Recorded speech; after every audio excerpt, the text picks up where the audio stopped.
Birdie, a fragile squirrel, was born among lions. She lived in the house of her cruel aunt from birth. Her only friend was her future fiancé, the second prince. But after she decided to give it all up for her dream, he killed her. She woke up in the past before she ever met the prince. What's most important in times like these? That's right, speed! She fled immediately, slipping into her father's domain. She's not welcome here, but she'll go all the way to uncover the terrifying secret, after which she'll never be kicked out. She was definitely dying, and she was definitely lying in a pool of her own blood. Never could the girl have imagined that the people she considered close would treat her like this. But alas, they said goodbye to her without batting an eye. But now, for some reason, she was in the palace.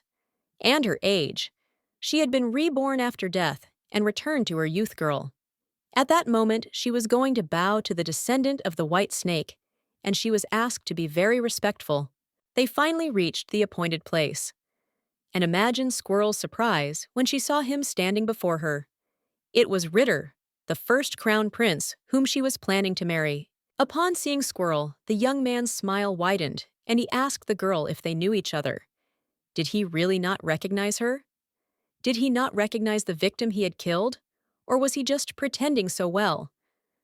After all, she had once truly loved him. Birdie vividly remembers how her mother yelled at her as a child, telling her not to look at the boy with the beautiful blonde hair.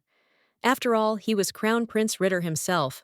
But back then, she couldn't care less, even if he was the emperor himself. Her killer once again.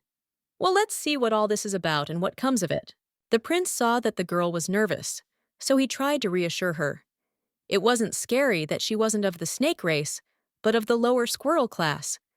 They would be good friends, despite all the rules and regulations. Indeed, Ritter treated Birdie with genuine kindness and understanding for many years. He didn't care at all about the vast difference in their status and backgrounds. He enjoyed spending time with the girl and caring for her, and she believed him. She loved him for many years, until the moment her dream began to come true. Then everything changed.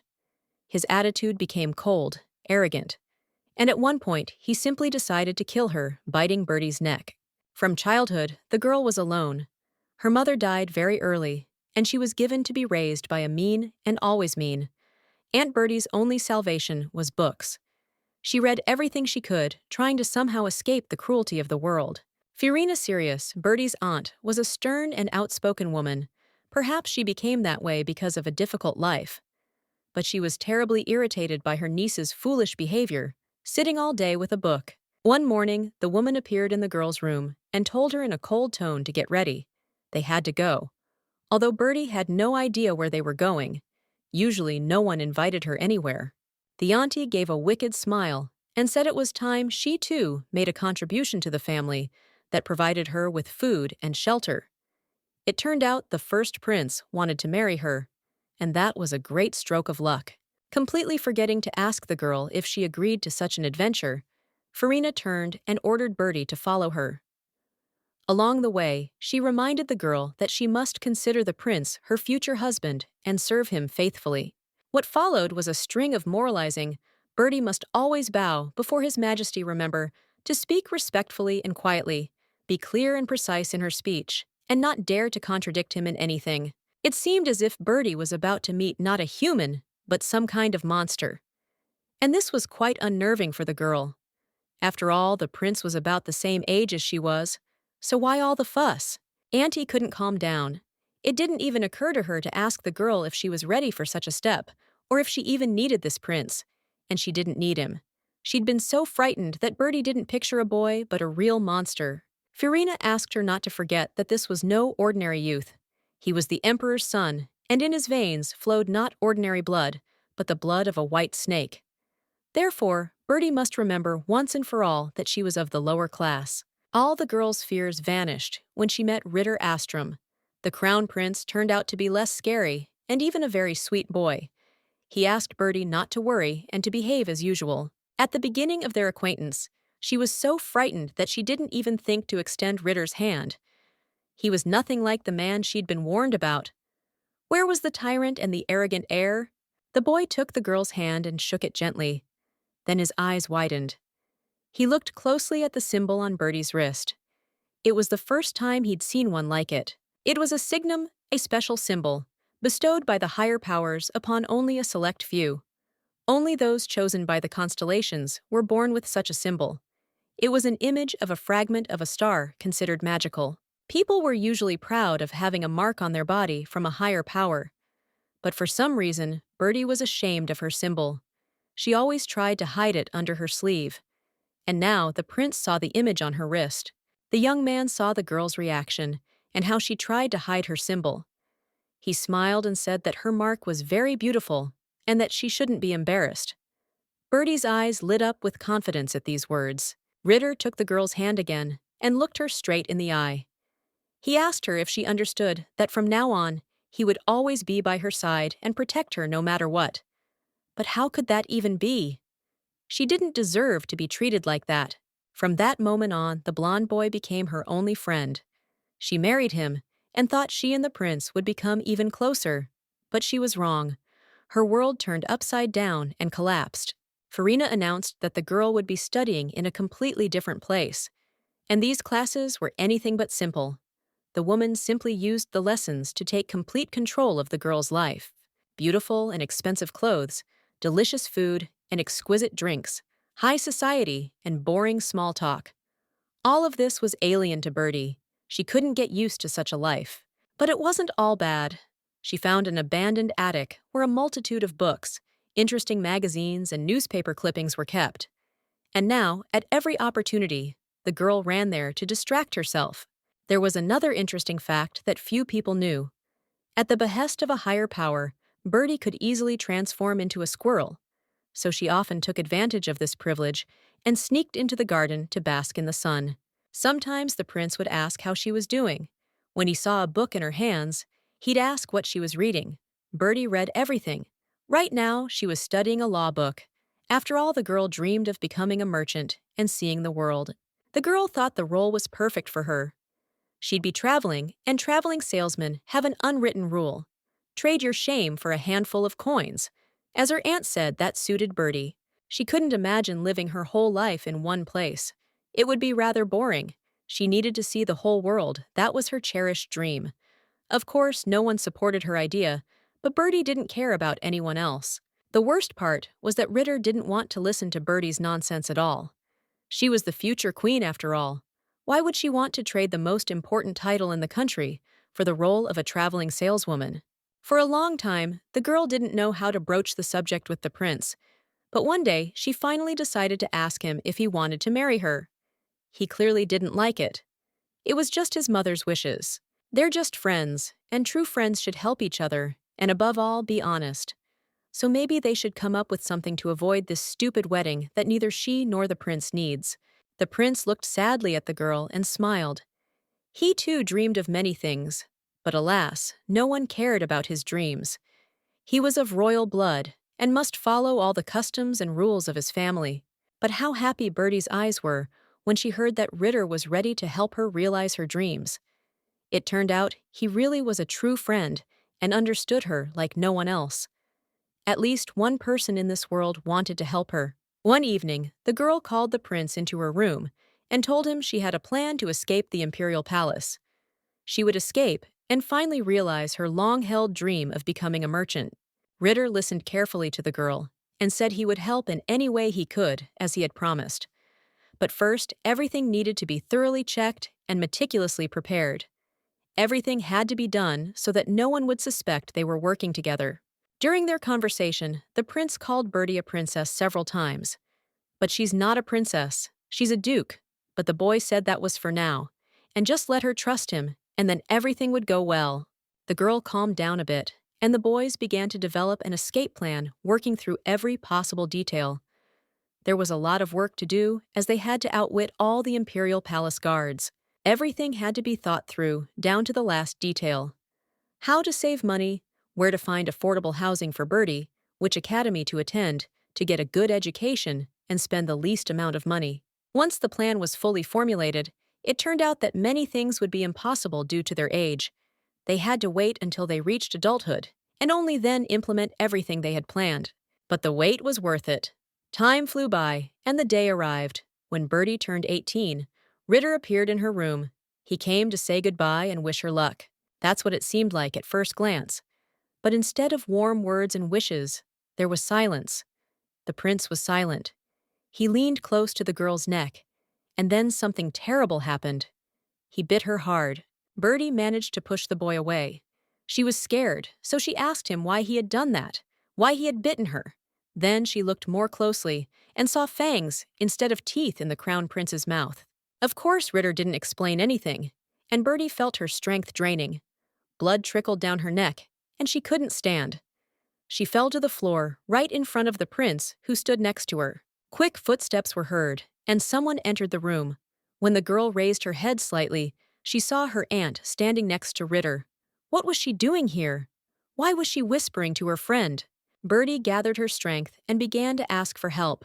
They noticed her, and a moment later, the prince leaned toward her. But to her regret, it wasn't to help. He was cold and focused. The next moment, he took her wrist. Then he yanked the girl's arm sharply and pulled back her sleeve to reveal the symbolic insignia. The signum stone was still there, adorning Bertie's wrist. The next second, he tore it from the body of his now ex-girlfriend. It was as if her entire life flashed before the girl's eyes. Her first meeting with Prince Ritter, their conversations, their friendship, and his promise to always and under any circumstances support her and help her in everything. And now, Bertie lay half-conscious on the floor, in a pool of blood. The prince stood nearby, oblivious to the girl's suffering, giving her a chance to die. He was telling her aunt something, but everyone fortunately forgot that the girl had a special gift. She could transform into a squirrel. Now the time had come to use it for good, simply to escape this terrible place and its traitors.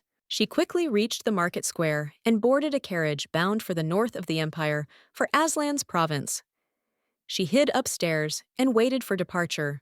No one would have noticed her anyway. This wasn't how she'd imagined escaping the imperial palace. She'd had a completely different plan, one she'd been developing with the prince. But what happened happened, and there was no turning back, only forward. She's returning to the place where she was born and raised.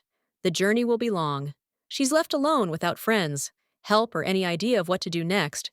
But she'll definitely think about it, and then she'll take revenge on the prince. The aunt was furious. She hadn't expected her niece to use her transformation powers and escape from them. She shouted after the girl that she would get what she deserved when she returned. But the prince knew the squirrel had no intention of returning.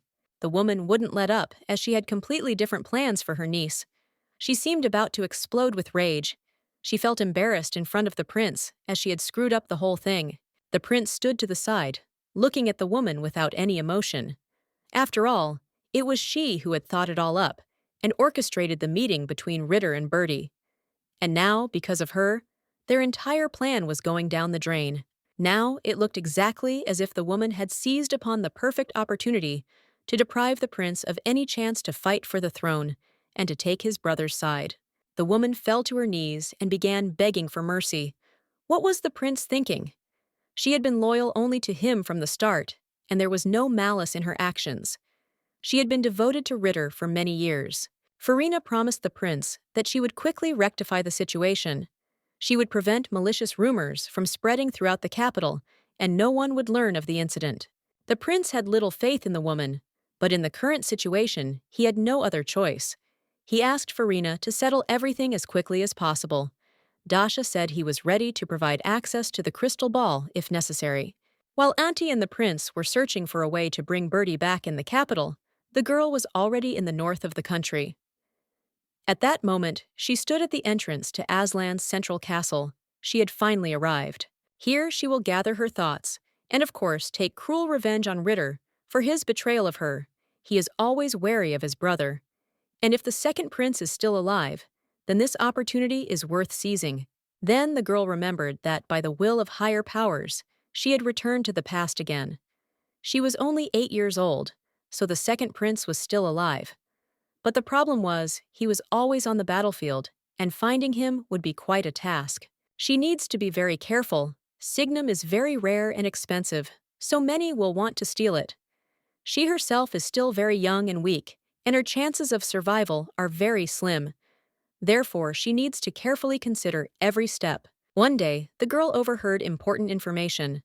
that under the command of Duke Aslan, the royal army defeated the Holy Empire in the very first battle. This was wonderful news for the squirrel.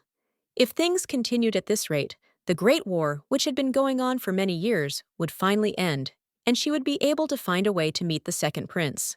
10 years ago, the Great War seemed to be drawing to a close, but the exact opposite happened. Something happened that put the imperial army to flight. It was the first retreat of the Golden Lion, who had always been victorious until then. After this event, the war lasted for another 10 long years, causing countless human losses. But everything could change if the second prince learned his future, and Bertie would help him. The Golden Lion Duke, Leonhard Eld Aslan, must know the truth. He was an incredibly intelligent and courageous man. It was no wonder his army always won every battle. But this man's fate was not easy. She may have been a princess, but she had no family. She knew no one who could call herself her father. This man never visited her and never responded to any of her letters. Only once did she receive a simple invitation to visit the duchy. It happened right before her coming-of-age ceremony. Bertie felt like an ordinary abandoned child, absolutely unwanted. But even she had a right to at least something. She too was about to enter a brighter period in her life. And now she'll try to do everything differently. She's been given a second chance, and she'll try to visit her father's house. And after the coming-of-age ceremony, she'll definitely run away and become a merchant. She'd gone too far in her dreams. Why did she have to become an ordinary merchant? After all, she had the power to create her own huge trade association. The whole world should know about it. Bertie had no doubt that she would succeed. It wasn't for nothing that fate had prepared so many trials for her.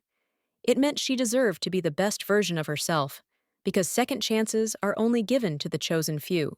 All this was well and good, of course.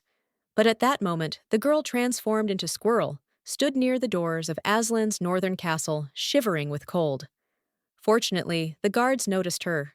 A spyglass was pointed at the girl, and from the guards' reactions, she realized they were about to come for her. They must have noticed the signum, and that was very bad. She needed to get away from here quickly. But it was too late. Bertie heard someone call her, and call her mistress. Then they asked her not to run away, and the phrase, Princess Aslan, was heard again. She had heard correctly. They called her princess. One of the warriors ran up to her and bent down. The young man lifted his helmet and revealed a surprised expression. Why was she unaccompanied?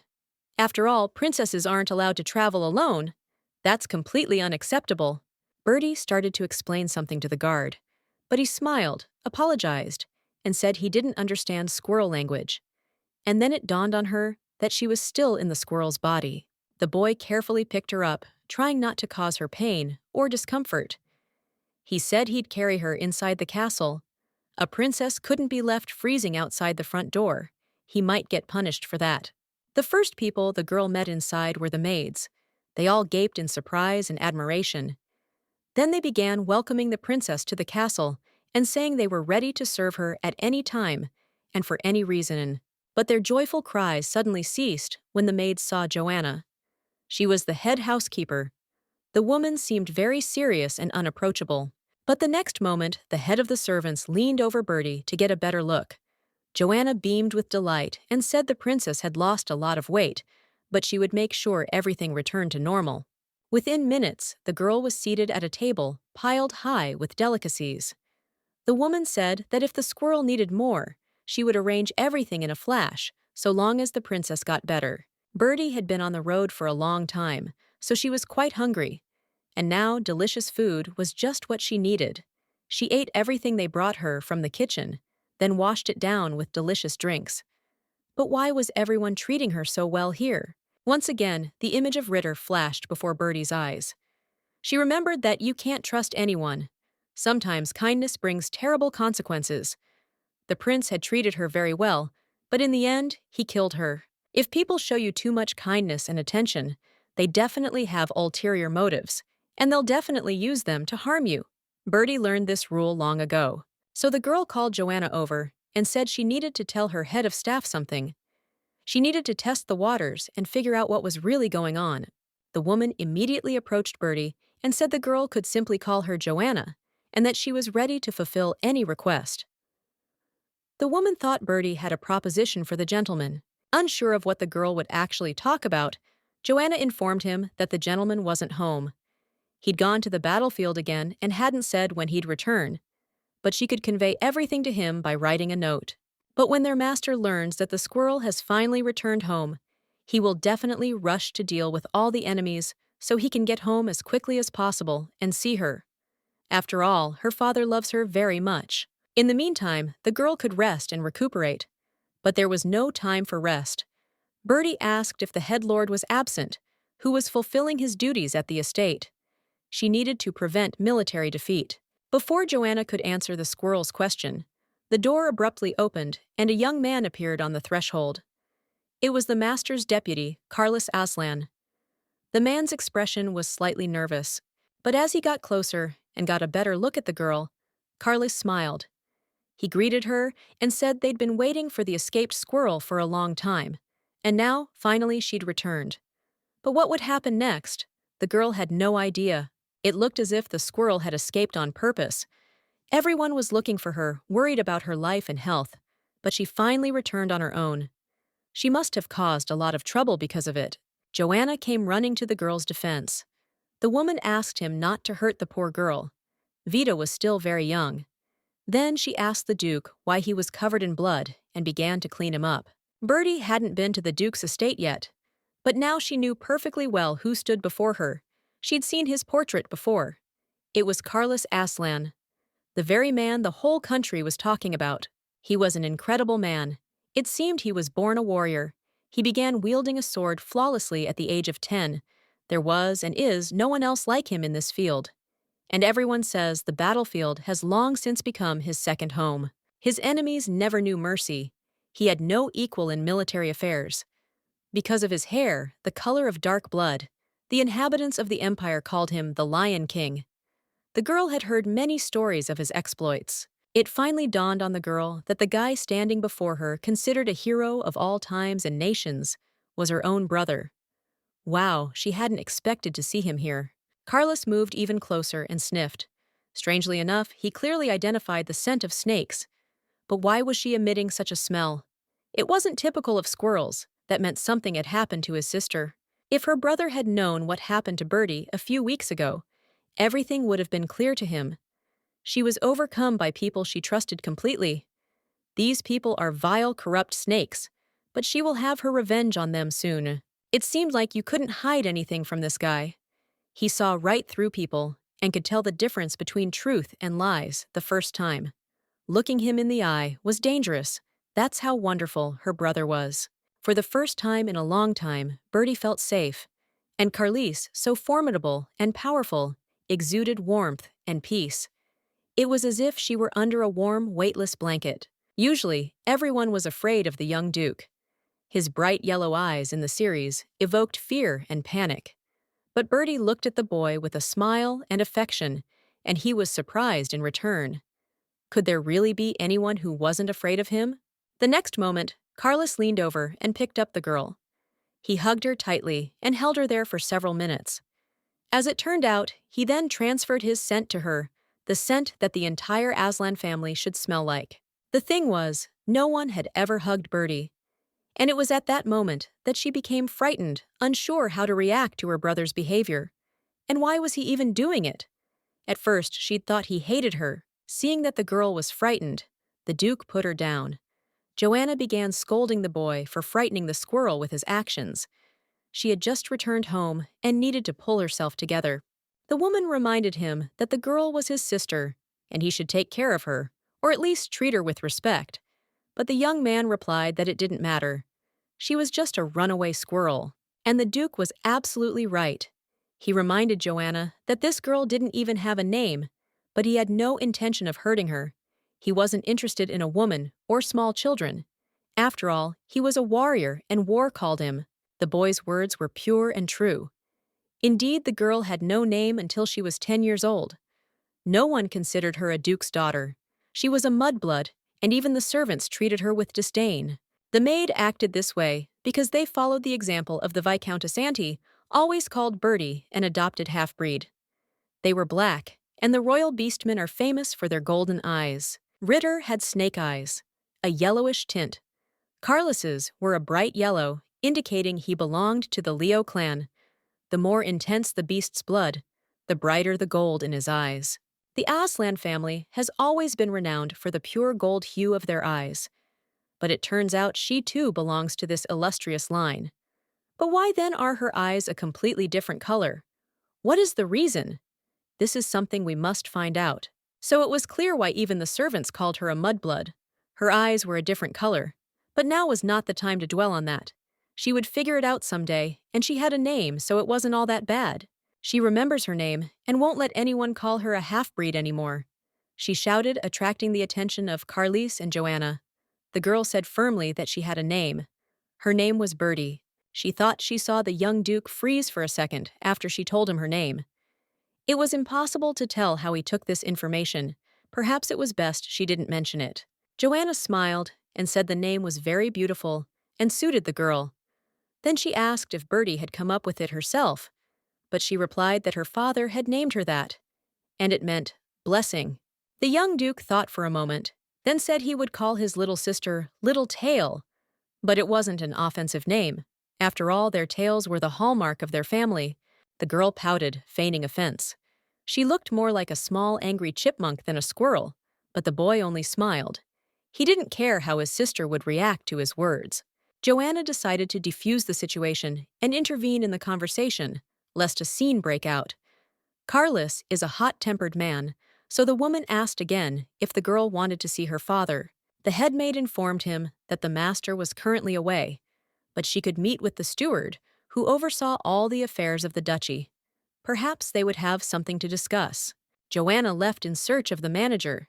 And then Bertie panicked after all the woman had left her alone with Carlos. And what was she supposed to talk about with this self-assured fellow? Even though he was her brother, he was acting very strangely. Naturally, the maids overheard the conversation in the room and rejoiced that the squirrel had already been named, but the housekeeper warned them not to rejoice in vain. Giving a child an inappropriate name could change its destiny. For example, the child's personality won't be compatible. This is so serious that the body may begin to deteriorate. The most harmless thing that can happen is that the child will be constantly plagued by misfortune. According to Northern traditions, parents often name their child only several years after birth. By then, at least some rudiments of personality have emerged, and a precise name can be chosen. This is especially true for long-awaited children born in love and with the consent of both parents. Then choosing a name can take much longer, as so much depends on the child's name. Joanna said she hadn't even noticed. She hadn't started calling the girl by her name. To her, she was still just a squirrel. She needed to get used to calling Little Miss Bertie, since that was the name they'd given her. Meanwhile, Carlos was openly examining his runaway sister. She had beautiful hair, bright and fluffy, but she was short about the size of his tail, a mere tiny thing. He overheard the maid's conversation in the hallway. Everyone had seen Bertie as a squirrel. It turned out he was the only one who hadn't seen her transformation, and he really wanted to see the process. The boy decided not to wait for the opportunity to present itself, so he decided to directly ask, or rather command the girl to turn into a squirrel right then and there. He simply had to see it. What kind of proposal is this? Why does she have to demonstrate how she turns into a squirrel in front of her brother? And why is he even asking her to do such a thing? What kind of bullying is this towards her little sister? Strangely, the young duke saw that the girl was starting to get nervous. He thought he hadn't asked for anything bad. But then again, his little sister didn't protest or even try to run away. From early childhood, the aura of a predator awakened within Carlos's body. That's why all small animals instinctively fled from him, trying to save their lives. Over the years, this aura only grew stronger, but for some reason, it had no effect on this little brat. She in turn looked at her brother with wide eyes and tried to calm herself. In her past life, only her father had ignored her. Her brother hadn't done anything bad to her, so there was no point in being afraid of him. Unlike her, he is a strong and courageous beast. His brother is the pride of the family and a favorite of the public, and he earned this, not thanks to his title or his father, but solely thanks to his intelligence and endurance. Friendship with such a man certainly wouldn't hurt her. On the contrary, her brother would become a reliable protection for her. So without thinking twice, Bertie transformed into a small, soft, fluffy animal. The young Duke was surprised, then broke into a smile. He found the little animal endearing, and he tried to find something in common between the lion and the squirrel. Carlos decided they had similar ears. Squirrel looked at him, trying to understand the emotions the young Duke was experiencing at that moment. He was very wrong about the ears. A lion and a squirrel have completely different ears. But if it suited him to think that way, then let them be similar. Carlos watched the squirrel for a moment longer, then ordered his guard to bring him some seeds. She was so skinny, let her eat. Then he took one in his palm and handed it to Bertie. She was so pleased that her brother had decided to take care of her. The little one quickly jumped into his palm and began eating her favorite treat. The chances of them becoming friends increased with each passing minute. The young Duke couldn't take his eyes off the sweet little animal. How funny she was! Why had the squirrel wandered the world for so long? I wondered where she had been and what her life had been like before today. Carlos caught himself thinking about a strange, unfamiliar feeling in his soul. It was as if an invisible warmth were enveloping his entire body, and he wanted to smile constantly. Was the squirrel doing this to him? But Joanna interrupted his thoughts. The woman said the master was calling them. But how? He wasn't in the castle. How did he manage to return so quickly? She wasn't yet ready for such an important meeting. She needed to gather her thoughts. And then a terrible thought occurred to Bertie. Her father probably wanted to see her, so he could throw her out of the palace right then and there. He had never shown any love for his daughter, and hadn't even sought to meet her for many years. The maid looked closely at the Duke and the squirrel. She said she was very glad that the brother and sister had become friends in such a short time. And that was the honest truth. Joanna paused for a moment, gathering her thoughts. She didn't know how to delicately ask the squirrel to turn back into a sweet little girl. She couldn't appear before her father as an animal. When the maid took the girl to her room to change into her best clothes, the Duke began questioning his guard about how the squirrel had gotten into the castle. He replied that he had found her at the central gate. She was cold and wanted to get inside. For some reason, the little one never left the boy's mind. Her fur was so soft and fluffy. And when she turned into a girl, she became even cuter. And most importantly, she wasn't afraid of him at all. Carlos certainly enjoyed being the big brother. He'd never held small animals before. They ran for their lives. But this squirrel sensed his energy and wasn't afraid at all.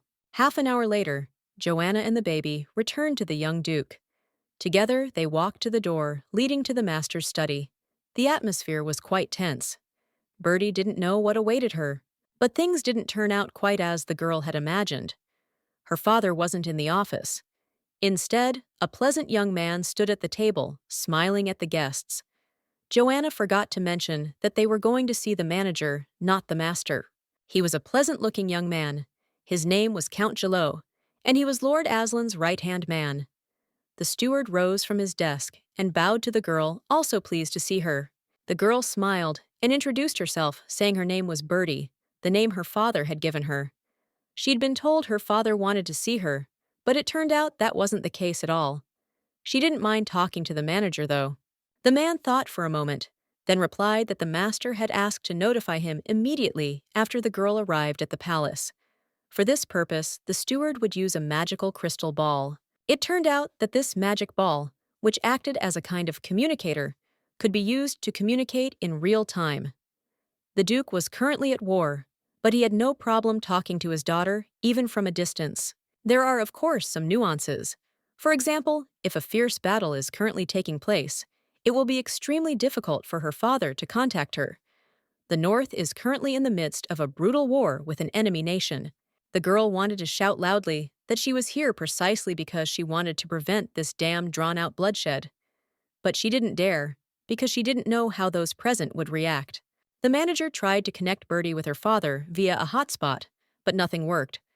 The man apologized and suggested that the gentleman was currently in the thick of military action. The Duke was so busy that he simply sent his daughter to the capital and forgot about her for many years. He probably didn't expect the girl to decide to return to her home, where she was completely unwelcome. He might even be angry. Carlos couldn't take his eyes off the girl. She looked so sad and broken that he wanted to pick her up, hug her tightly and comfort her. Tears glistened in Bertie's eyes, but she tried to hold them back. Bertie remembered her aunt, the Viscountess, who did nothing but scold and berate the girl for every little thing. She didn't even hide the fact that she hated her niece, but she was little and couldn't change anything. With a smile on his face, the duchy's administrator told Bertie that she would have to wait a little while. When the war was over, she would definitely see and talk to her father. But then Carlos intervened in their conversation. His expression indicated that he was very angry. He approached the man and reminded him that he was only following orders, but to keep his distance from family matters. The manager was a little taken aback, but a minute later he froze in a bow. He apologized for meddling in something that wasn't his business, and for possibly offending the girl. But then strange sounds were heard coming from the sphere. Count Gillot apologized again and approached the intercom. It was clear that someone on the other end was giving the man instructions. The manager promised to do everything immediately. Then Gillot turned to the girl and said that His Majesty had contacted him and wanted to speak with Bertie. Using the orb wasn't difficult at all. Just walk up to it and place your hands on it. The girl immediately followed the man's instructions and eagerly awaited the moment she could hear her father's voice. Then it came out of nowhere right overhead. The Duke asked why she had returned north. She'd never heard her father's voice before, but now she knew for sure it was him speaking to her. The man who commanded an entire army, thousands of people. He asked again what had happened in the capital. Why had she run away? So what could she answer to such a question? What should she do? She couldn't tell him she died at the prince's hands, or rather at his teeth. How could she tell him it was because of him that she turned into a squirrel and ran away from the castle? From her perspective, she's uncovered a terrible traitor and saved her own life. But for everyone else in the family, she's a disgrace to the entire Aslan clan, and she won't be able to explain it all in a way that will be believed. Leonhardt, the head of the Aslan clan, asked her to hide nothing and tell the whole truth. And then Bertie thought, what if her father knew the whole truth and was just testing her honesty? So there was no point in lying. And the girl told her father how her aunt had been torturing her all this time and then tried to marry her off to the first Prince Ritter. She arranged a meeting between the prince and Bertie, a sort of viewing. At first, the prince and the girl became friends and got along well. He even promised to protect her under any circumstances. But then something went wrong. He began to act in concert with her aunt behind her back. Bertie decided not to tell the whole truth. They wouldn't believe her anyway, so she simply said she was afraid she would actually be married off, even without her father's consent, and fled north to seek the Duke's protection. Leonhardt, to the girl's surprise, supported her. He said he wouldn't allow her to marry the prince without his consent. The man was very angry with his sister for acting without informing him. But things got worse. Duke Aslan said that while he was at war, there would be no chance to see her. He couldn't leave the battlefield, and Bertie should return to the capital and fear nothing. He wouldn't let anyone harm her. The girl learned that heavy fighting was taking place beyond the high northern mountains. Therefore, supplying food and weapons there was extremely difficult. The army was holding on by its last strength and constantly asking for reinforcements. She listened attentively, and then finally decided to admit that she had come here to help her father win the war quickly and with minimal losses. But no one listened to her. What could a child possibly understand about war? Carlos watched as the squirrel tail sticking out from under her dress twitched nervously. He knew the girl was nervous, and somehow this nervousness was contagious to him. He had to intervene to help the little one, and he couldn't resist. He walked over and placed his hand on the ball as well. Then, in a calm tone, he asked his father what he had told Balachka. He replied that he wanted her to return to the capital peacefully and not return until he gave the order. The boy knew perfectly well that it wasn't safe for his sister to stay in the north. But first he had to ask Squirrely if she wanted to live in Duke Leonhardt Aslan's palace, and she replied that she would be happy to stay. The Duke overheard the brother and sister's conversation. He was displeased with what he heard, but his son reassured him he would definitely be able to protect his little sister from enemies. Besides, the palace had plenty of guards. But Leonhardt wasn't so sure. He suspected their castle might end up on the front lines. How could they then protect their people, and especially Squirrelpaw? There's nothing more dangerous than blind confidence. The Duke's voice was confident, and his order was unquestionable. He had decided that his daughter needed to be in a safe place, and the capital was precisely that. The enemy army would definitely be unable to reach it, but the brother and sister decided to try their luck anyway. Carlos tried to dissuade his father. For some reason, he really wanted this brave little girl to stay in her family home. She was very sweet. The boy was a warrior, and all's fair in war. So Carlos decided to resort to deception. He told her father that the girl had lost all her weight and was in poor health. He wasn't sure she'd even be able to reach the capital. Leonhardt seemed slightly thoughtful. Yes, he hadn't seen his daughter for many years and had no idea what his little one looked like now. But Carlos was with her now, and he knew better than Bertie. Perhaps the young Duke is right. The girl has indeed come a long way, and the journey must have exhausted her. Besides, she'll be all alone in the capital. He won't give her back to the Viscountess. There was an awkward pause, after which the girl finally heard her father tell her he was allowing her to stay. She would live in her parents' palace until Leonhardt returned home from the war. Now she should have thanked her brother from the bottom of her heart. If not for his pitiful speeches, the Duke would have surely sent her back to the capital. And there the hated Ritter awaited her. But Carlos wouldn't listen. As a token of gratitude, he asked the girl to let him touch her fluffy red tail. It was so cute, Bertie was surprised. She couldn't even imagine such a strange request. Finally, the boy managed to touch his sister's fluffy tail. It was so soft and gentle that the Duke didn't want to take his hand away. The guard hadn't lied. The squirrel's fur was truly magnificent. Bertie couldn't say she was enjoying her brother's actions very much. She was afraid the boy, like all boys, would start tugging at her favorite ponytail. It would have been better if he'd asked to touch her pigtails. Suddenly, Joanna came running into the room screaming. She reported that a fire had broken out in the palace. A warehouse in the left wing had caught fire, and most of the building was also engulfed in flames. Panic reigned. The young Duke reacted instantly.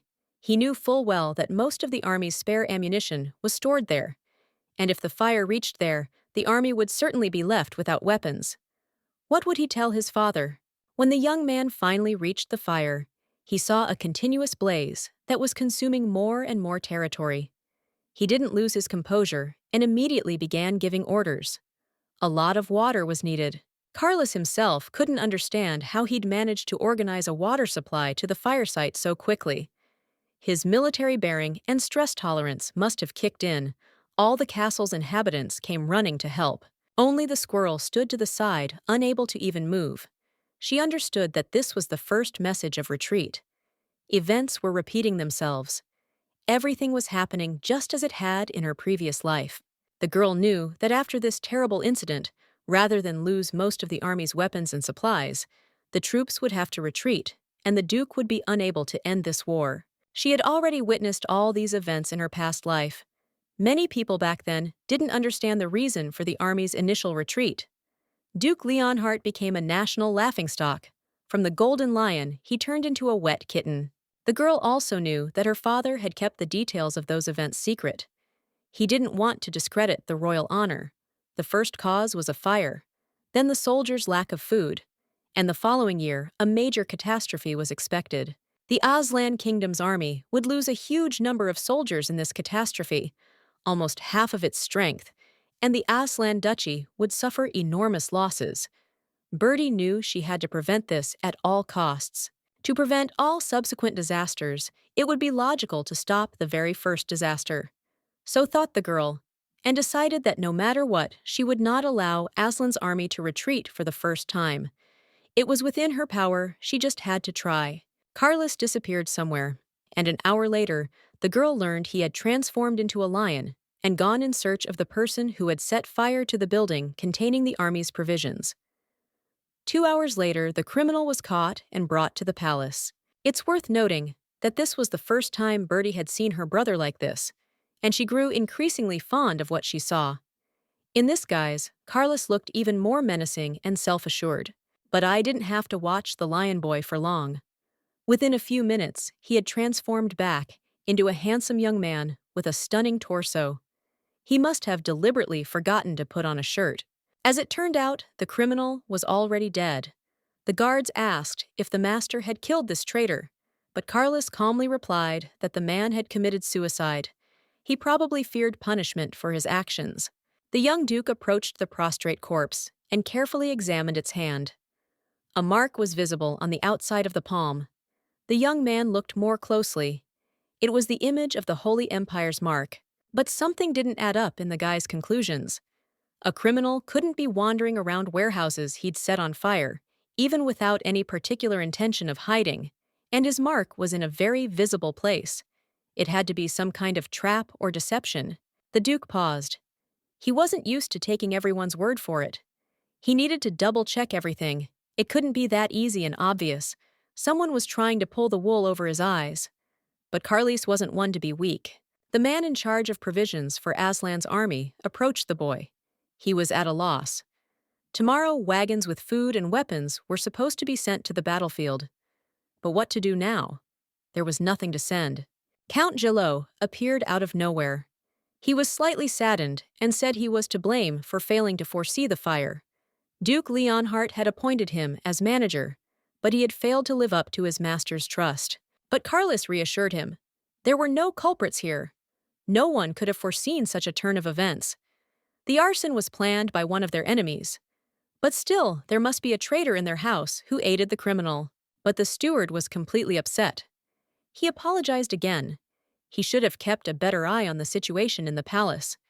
Now, because of him, the army would be left without provisions, and that would lead to defeat in battle. Carlos couldn't shake his habit of suspecting everyone and everything. He found it strange that the manager had come running to them on the street. And even stranger was the fact that he somehow wanted to place the blame on himself. Bertie stood by for a long time, watching the proceedings from the sidelines. But finally, she decided to intervene. She asked to be heard, as she had something to say, but Carlos smiled and called her tale. And while looking at the young duke's bare torso, couldn't she express her thoughts clearly? It was very irritating. And it was also irritating that this insolent fellow dared to call her tale in front of strangers. The next moment, the girl decided that now was not the time for resentment. She needed to save the situation, and in particular, Duke Aslan's army. So she handed the men a handful of large red berries. Carlos took one of the berries from her, but everyone knew the plant was highly poisonous. It was called the scarecrow, and it seemed to have come straight from hell. The berries had paralytic properties, so no one even touched them. The Duke tried to carefully take the berries from the girl, but she wouldn't let him. Bertie said she'd already thought of everything, and these berries could really help them. Why couldn't they listen to her for a minute? Count Gillot bowed again, and allowed himself to remind the girl that now was not the time for such amusements. These were, after all, ordinary poisonous berries. They couldn't feed the Duke's entire army. Finally, Carlos couldn't take it anymore, and ordered everyone to be quiet. And the girl said the plant could grow in any conditions. Both the leaves and the fruit were edible, and one such berry could feed 2 warriors. The manager tried to remain calm, but it was very difficult. He tried again to explain to the little girl that the plant was completely poisonous and would cause a lot of problems for the soldiers' health. If the warriors eat even a few of these berries, their stomachs will simply burn from the poison, and then the enemy army will easily capture Aslan's army's positions. How can these berries help? They will only do harm. Everyone started whispering. What was this little girl up to? Was she planning to destroy her father's army and then endanger the entire country? After all, everyone knew tuberosum caused diarrhea and cramps. The girl was tired of listening to this nonsense for the 100th time, so she asked everyone to pay attention to her. The next minute, she opened her mouth, bit off a huge piece of berry, and swallowed it. Everyone gaped in horror and surprise. This girl was definitely crazy. They already had more than enough problems, and now she was making things up. They'd have to call the doctors and have her gastric lavage immediately. The doctor arrived immediately at the young master's command.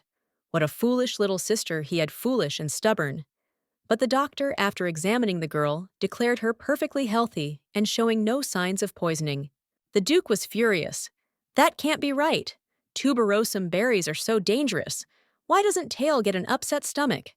Maybe this doctor is bad and doesn't understand illnesses. The plant is definitely poisonous. But why doesn't the poison affect Squirrel? Perhaps these little creatures have different digestion, and what's dangerous for humans is perfectly normal for squirrels. He couldn't find any other explanation.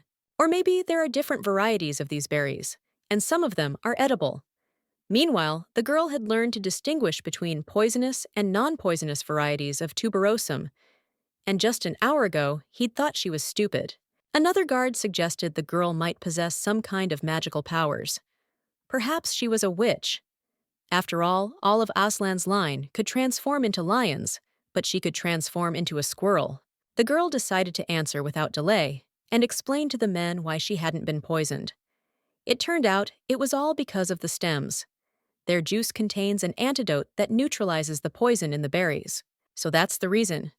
Until now, everyone thought the plant was completely poisonous, but only ate the berries. But if you eat the berries and stems, you won't be poisoned. Before coming here, the girl chewed several stems. The liquid worked, so after she swallowed the berries themselves, nothing special or serious happened. She wasn't poisoned. Birdie knew that the tuberosum berry stems would only be discovered in a few years. One of the future criminals would simply eat the plant whole and not die of severe indigestion. Since the guards were afraid to test the plant's effects on themselves, the young master had to do it. So Carlos took one of the plants and ate the berry stem and all.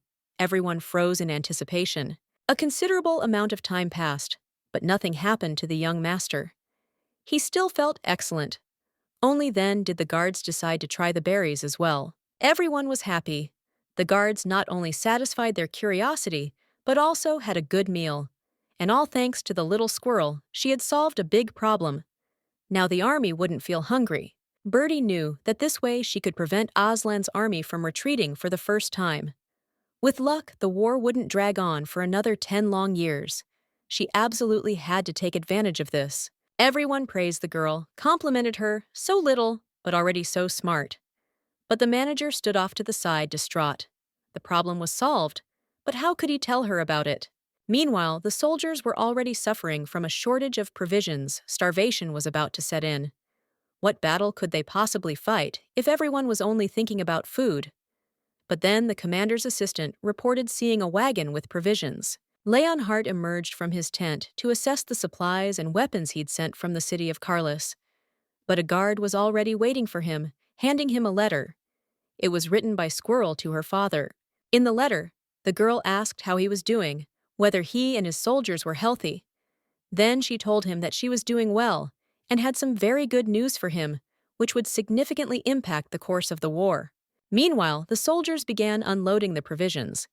It turned out the crates contained poisonous berries. But why had they sent so many? Perhaps they had mixed up the wagons, or there had been some other mistake. But the accompanying letter clearly stated that Birdie was giving the soldiers tuberosum plants. It's strange that the Duke's daughter would be writing to them. This girl is only 8 years old. She might not understand the full implications. These weren't the provisions the soldiers were expecting. Everyone was very hungry, but no one dared eat the poisonous berries, only to die of terrible diarrhea the next day. What was this girl doing, and did the Duke know about it? Leonhardt walked out into the courtyard. He saw his soldiers standing in confusion, looking at the berries. Well, his own daughter couldn't possibly want him dead. So the man took one berry with the stem and ate it. Leonhardt thus demonstrated that tuberosum berries were perfectly edible. The warriors, without further ado, followed their commander's example and reached for the fruit. They were too hungry. The soldiers have satisfied their hunger. Now they can follow their commander into battle. How wise and brave he is. They are ready to follow Leonhardt through fire and water because they love and trust their master. But the Duke of the North understood perfectly well that the soldiers' gratitude should not be to him, but to a little girl named Birdie, his daughter. It was she who averted a great disaster and saved them from starvation. His squirrel had learned to write so beautifully and express her thoughts logically. She was wise beyond her years. And that was good.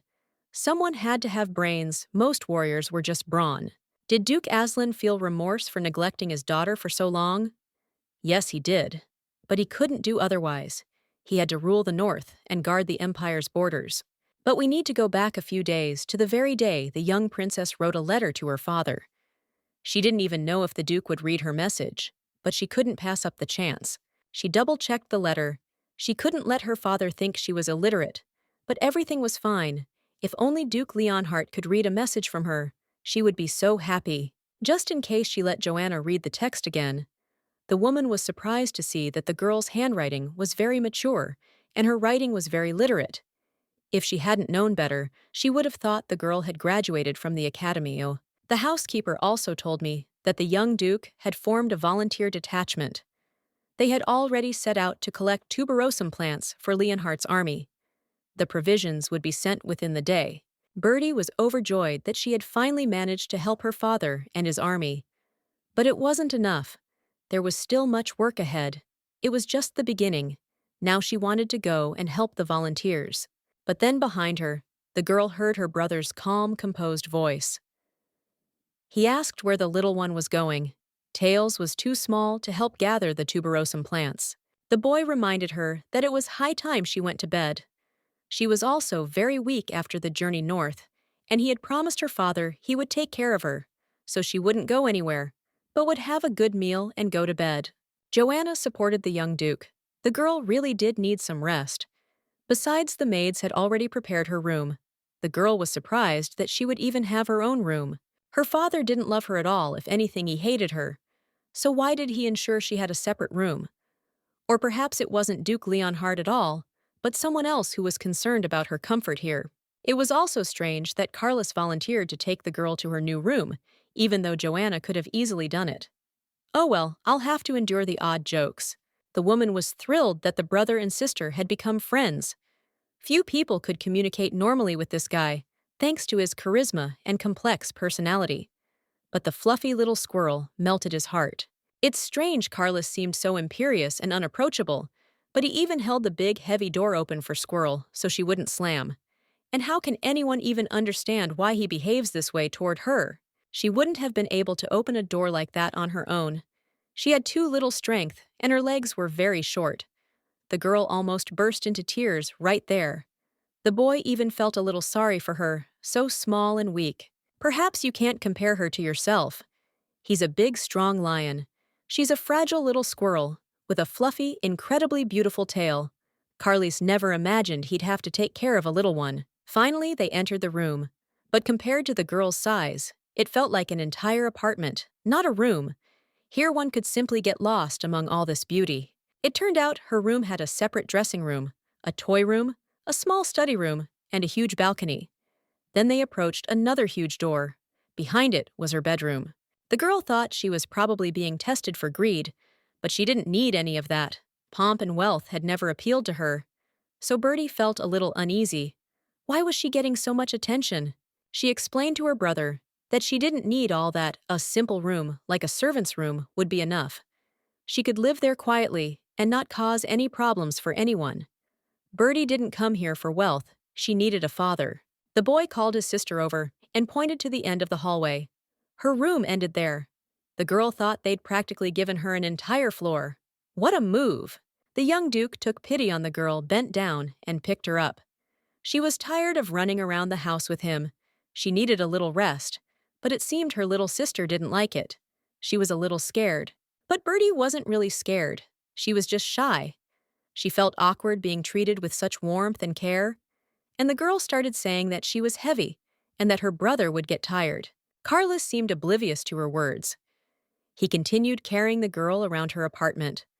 Finally, he said the little one had worked hard today and needed a good rest and carried her to the bedroom. For some reason, the girl remembered her previous room.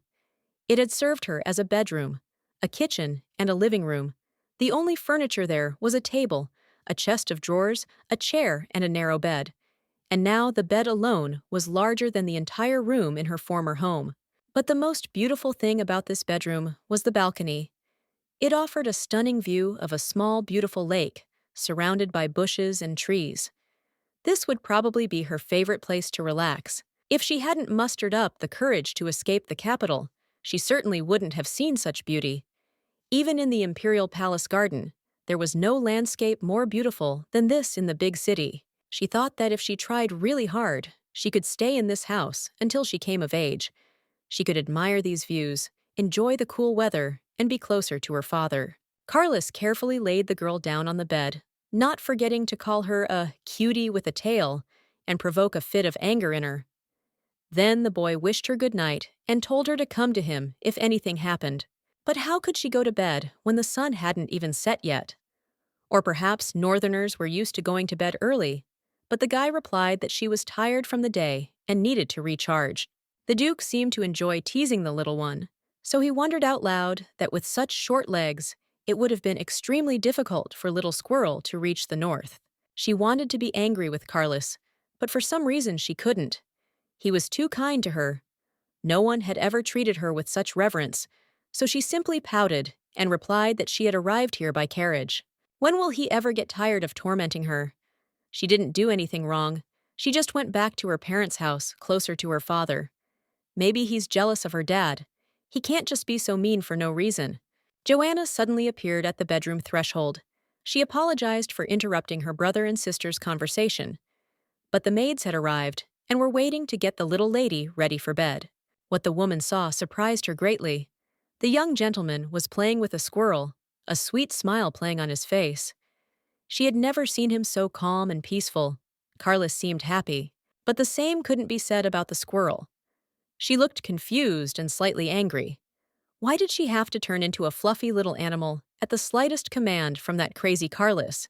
She wasn't a toy, but he wanted to play with her, just be together and make sure this little squirrel enjoyed everything. Carlos brought a mountain of toys, sweets, and outfits. His eyes shone with joy. Joanna was also delighted and asked Squirrel if she had enjoyed playing with the young gentleman. After all, he was so happy to be able to spend time with her. She had changed. Carlos made him more joyful. I felt like I was going to burst with anger and resentment because no one understood squirrel language. She just wants to explain that she doesn't like all these games and entertainment. She just wants to be treated normally. They helped the girl put on her pajamas and get ready for bed. Judging by her nightwear, it must have cost a fortune. She couldn't understand why she'd sleep in such expensive clothes, so the Aslan Duchy was much richer than she thought.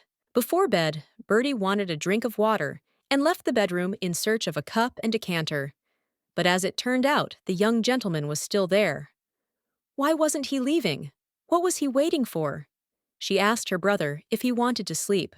He looked the girl over from head to toe and said he'd decided to stay here until Squirrel fell asleep, so no one would disturb her. He also asked her not to speak to him in such a formal tone. He was her brother after all. Carlos found some water and gave the baby a drink. Then he picked her up again and carried her to bed. She became shy again. Why was he fussing over her so much? She could easily climb into bed on her own. He wished the girl good night again and offered to tell her a bedtime story, but Squirrel pouted and declined. So the boy decided to simply sit by her bed until she fell asleep. What's going on? At first he seemed so menacing and unapproachable, insolent, and calling her names. But now, for the first time, he's called her by her name, not Little Tail. How should she feel about him now? While Squirrel was lounging in bed, Count Gelotte was seething with rage in the other wing of the palace. How could this little scruffy, hitherto unknown squirrel have managed to prevent him from carrying out his plan? He'd been preparing for so long, planning every step, foreseeing every detail. And then here comes the problem. This nasty little brat showed up poking her squirrel-like nose where it doesn't belong. Now he has to explain everything to the clients. The magic ball was a sign that they wanted to contact him. Why now? What would he tell the lady? How would he explain that their plan had failed? But there was nothing he could do. He would have to get in touch and figure something out. The second queen of Astrum was in a foul mood. She wasn't used to waiting long, and that crazy manager Gelotte was allowing himself to stay out of contact. What was that supposed to mean? What was this fool even doing? How dare this traitor fail to contact her at the appointed time? She'd been expecting good news from him, but somehow she suspected Gelotte had none. He was simply a vile coward. She called the Viscountess to her. After all, it was she who had allowed the girl to run away north to her father. Now let her solve these terrible problems. Viscountess Sirius must not repeat her mistake. And Lady Sirius understood perfectly well that the queen rarely joked. The situation was extremely difficult right now. She had to try to fix everything otherwise. Her Majesty would order her to be dealt with in a matter of minutes. Birdie's morning began with the beautiful sound of birdsong outside her bedroom window. Never before had she noticed how beautifully the sparrows chirped, how beautiful the sunrise was. It was pure magic of nature. After a while, the maid knocked on the door. She asked how Balachka had slept in her new place and if everything was okay. Then she asked her to choose a dress to wear that day. As far as the girl could remember, she only had one dress, the one she'd worn when she arrived at the northern castle. But a few minutes later, she realized she now had an entire wardrobe filled with dozens of beautiful dresses. When Birdie emerged from the dressing room, the maids were simply delighted by the girl's beauty. She was so sweet that everyone wanted to touch her, hold her, and cuddle her. After all, there had never been children in the castle. Millions of compliments began pouring in, but she stood there confused by the criteria they were using to judge her appearance. She was just an ordinary girl who could simply transform into squirrel. In the capital, completely different things were considered beautiful and charming. For example, people considered gold coins hidden away from prying eyes beautiful and delightful. Jewelry was beautiful, but not people. It's very difficult for her to get used to this attitude. Before, her aunt had never called her beautiful or even sweet. But here, everyone admires her. The values here are completely different. Or maybe they consider her a beautiful thing. So Birdie decided to set the record straight. She explained to the maids that she wasn't a toy. She wasn't a thing and belonged only to herself. But the girls didn't understand what she was talking about and continued to drool. Finally, the whole ordeal of choosing a dress and changing was over, and the maids said they could go downstairs for breakfast. Birdie breathed a sigh of relief. She'd be able to get rid of those annoying maids. Another maid approached her in the living room and thanked Birdie. It turned out that her beloved was fighting alongside Duke Aslan, and the girl's actions had saved him from starvation. And again, the girl was deeply surprised. An hour ago, she'd been showered with compliments about her beauty, and now she was being thanked for her intelligence. It turns out she's not only beautiful, but also smart. Perhaps she just needs to get used to it. The Duke of the North's estate was a stark contrast to life in the capital. The people here were cheerful and welcoming. The palace shone with cleanliness, beauty, and luxury. It felt like she'd entered a fairy tale and didn't want to go back. Carlos was already waiting for her at the living room table. He was smiling and in a good mood. But why had he come? For breakfast or to see his little sister? The boy brightened at the sight of Squirrel and asked how she had slept. Auntie used to say that Birdie's presence at the table dampened everyone's appetite. She was used to eating alone, so now she felt uneasy about eating in front of other people. Birdie rose from the table and headed for the exit. She apologized and said she would wait in the room while the young Duke finished breakfast. She wouldn't disturb him or spoil his appetite with her appearance. But the Duke's face instantly became sad and slightly surprised. He was upset. He asked why she didn't want to have breakfast with him. Did she dislike his company? He would leave himself then, so as not to spoil Squirrel's mood. Birdie stopped abruptly. What on earth was he saying? After a brief silence, she asked if she would disturb the Duke at breakfast. Perhaps he wouldn't like sitting at the same table with her. But the boy smiled and said he'd been waiting all night for morning to come so he could see his little sister at breakfast. Could she possibly have imagined he was uncomfortable being in his company? Without thinking twice, Birdie climbed onto a chair and began eating. Everything was incredibly delicious. Carlos sat quietly across from her, watching her with affection. She needed to eat well. She still had a lot of growing to do. Breakfast went wonderfully. It turned out that eating in the company of good people was much more pleasant than eating alone. But everyone was only so kind to her because they didn't know her father hated her. Duke Leonhardt hasn't been in the palace for 5 years. He's been away at war, so no one here knows he hates his daughter. Considering her a burden to the family, he's simply embarrassed by his child. When he returns from the war, everything will fall into place, and the people at the palace will understand that Birdie must be treated completely differently. She must be despised and shunned. After all, the Duke has no use for her at all. She needed to calm down a bit and stop believing in silly fairy tales with happy endings. Someday, Carlos's attitude toward her would change too, but she knew from the start that this was exactly how it would be. But until that happens, she can be kind to all these people who surround her now. Even if this ends, she will remember these good times with gratitude. She should be kinder to the young Duke. After all, he treats her very well. Perhaps he doesn't mean to call her Tail and Little Fluffy. After all, she really is very small compared to the enormous lion. The girl quickly ran into the garden and gathered a multitude of different berries and nuts.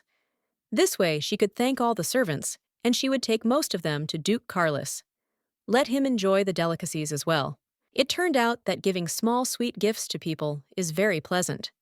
Everyone, including the guards at the main gate, was pleasantly surprised by the nuts and thanked the little lady profusely. In the capital, her aunt often scolded her and then deprived her of food as punishment. The girl remained hungry, but eventually found a way to escape. She transformed into a squirrel, escaped her room, and went into the forest in search of tasty nuts. One day, while walking in the forest, Birdie saw a very beautiful tree. She approached it and touched the trunk. She felt a strange vibration. This had never happened before. A higher power was giving her some kind of sign. It was her mark on her wrist that began to vibrate. Singham was warning her. But about what? She was being drawn somewhere by a supernatural force she couldn't resist. She was confused and didn't know what to do. A maid ran up to Birdie and asked the girl to go home. She had also heard strange sounds in the forest and felt uneasy. She needed to save her little mistress. After all, she wouldn't be able to protect herself. But they didn't have time to escape. A whistle was heard, and a small animal fell on Birdie's head. It was a unique white squirrel. Security immediately ran up. Everyone was frightened, but the girl froze in place, rooted to the spot. Birdie was afraid to move, unsure how the little creature on her head would react. But it leaned against her ear and whispered that it had finally found her. And that was more than strange. Why was it looking for her? A snowstorm swirled around them, and a whirlwind swept across the courtyard. It all happened in a second. The blizzard was so intense that absolutely nothing could be seen. When the guards came to, they couldn't find the little lady. She was gone. The guards were terrified. The young master would skin them alive for not keeping an eye on the little girl. The maid started crying. She'd been accompanying Squirrel, and now she was missing. Panic erupted in the palace. A demonic beast had kidnapped the little mistress. It attacked her from above. It appeared out of nowhere and abducted the harmless little girl. And yet she had come to see her father without ever having seen him. While everyone in the castle was searching for Squirrel, Carlos was wandering the nearby northern mountains. He wanted to find the fox's lair, but instead he encountered magical creatures prowling in search of prey. His little sister treated him to nuts so kindly that he decided to return the favor. A fox skin coat. He thought the girl would look very cute in such a garment. At home, Joanna and his personal assistant scolded him for hunting animals and then coming to the palace with blood on his clothes and hands. His little sister might be frightened by such a sight. Squirrel is still too young to understand such things, so everyone in the castle must be careful with her. She might get very scared and simply run away. And what would they tell Duke Leonhardt then? The boy understood everything. He wouldn't scare the little one anymore, so he would catch a rare blue fox without getting blood on his clothes. He decided that Squirrel would wear a coat made from the fur of this animal. I wonder what Squirrel will say about this catch. He managed to catch the fox after all, and now his sweet little sister will have a wonderful outfit. It's cold in the north, and she's so tiny she needs warm clothes. As he approached the house, the boy saw something had happened there. Everyone was bustling about, running back and forth, and constantly talking about the forest. But from so far away, he couldn't hear the entire conversation. The guards saw him and fell silent. Carlos's heart began to pound as he approached and saw the terrified faces of the servants and guards. But he didn't see his furry darling Birdie. Where was she? Resting in her room? But the guards stuttered, saying that the little lady had been kidnapped by an unknown magical beast. It appeared out of thin air, and before anyone could even realize it, a huge whirlwind swept in and carried Squirrel away in an unknown direction. The warriors whispered that it was definitely a snowstorm squirrel. It's cunning and very dangerous. Recently, it had killed traders heading south in the mountains, but no one knew where it lived or why it had stolen Birdie. How could this have happened? He'd lost track of the little furry creature, and now he had to find her at all costs. She was definitely in danger, and he needed to hurry. He couldn't leave the palace unattended. He felt uneasy when he imagined this little thing now, in the clutches of some bloodthirsty beast. Or maybe she had been kidnapped for ransom, and was now sitting in a dark, cold dungeon. He wouldn't be Carlos of the Aslan clan if he let some monster take his furry little sister. The Duke barked for all the castle guards to gather. They were going to search for Squirrel Paw. When the squirrel came to, she didn't immediately realize where she was. She was surrounded by a winter forest, and she was cold and very scared. All she remembers is the whisper of a small white squirrel on her shoulder. Looking around and calming down a bit, Birdie finally realized she was on the North Mountain. But how could she have ended up here? Who had brought her here? Suddenly, she heard a voice. Someone quietly greeted her and told her that she had finally reached the right place. Turning around, the girl saw a small white squirrel in the snow. It was the one talking to her. The little animal called Birdie a fragment. Then it explained that she was a fragment of a star. Try as she might, Birdie still couldn't figure it out. What star? What fragment? What was this strange squirrel even talking about? And she said the girl was part of it. The fluffy white one began to explain things differently, to make things clearer.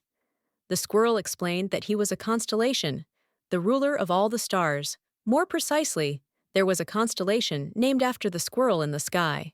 The girl had heard something about constellations before, and that the Beastman's predecessors lived there, but she couldn't have imagined that such a thing existed in reality, and that now she was seeing her ancestor. Just in case, Birdie checked with the squirrel to confirm her train of thought. He nodded affirmatively. It was thanks to him that she was here, but it wouldn't be for long. The constellation simply wanted to talk to hers.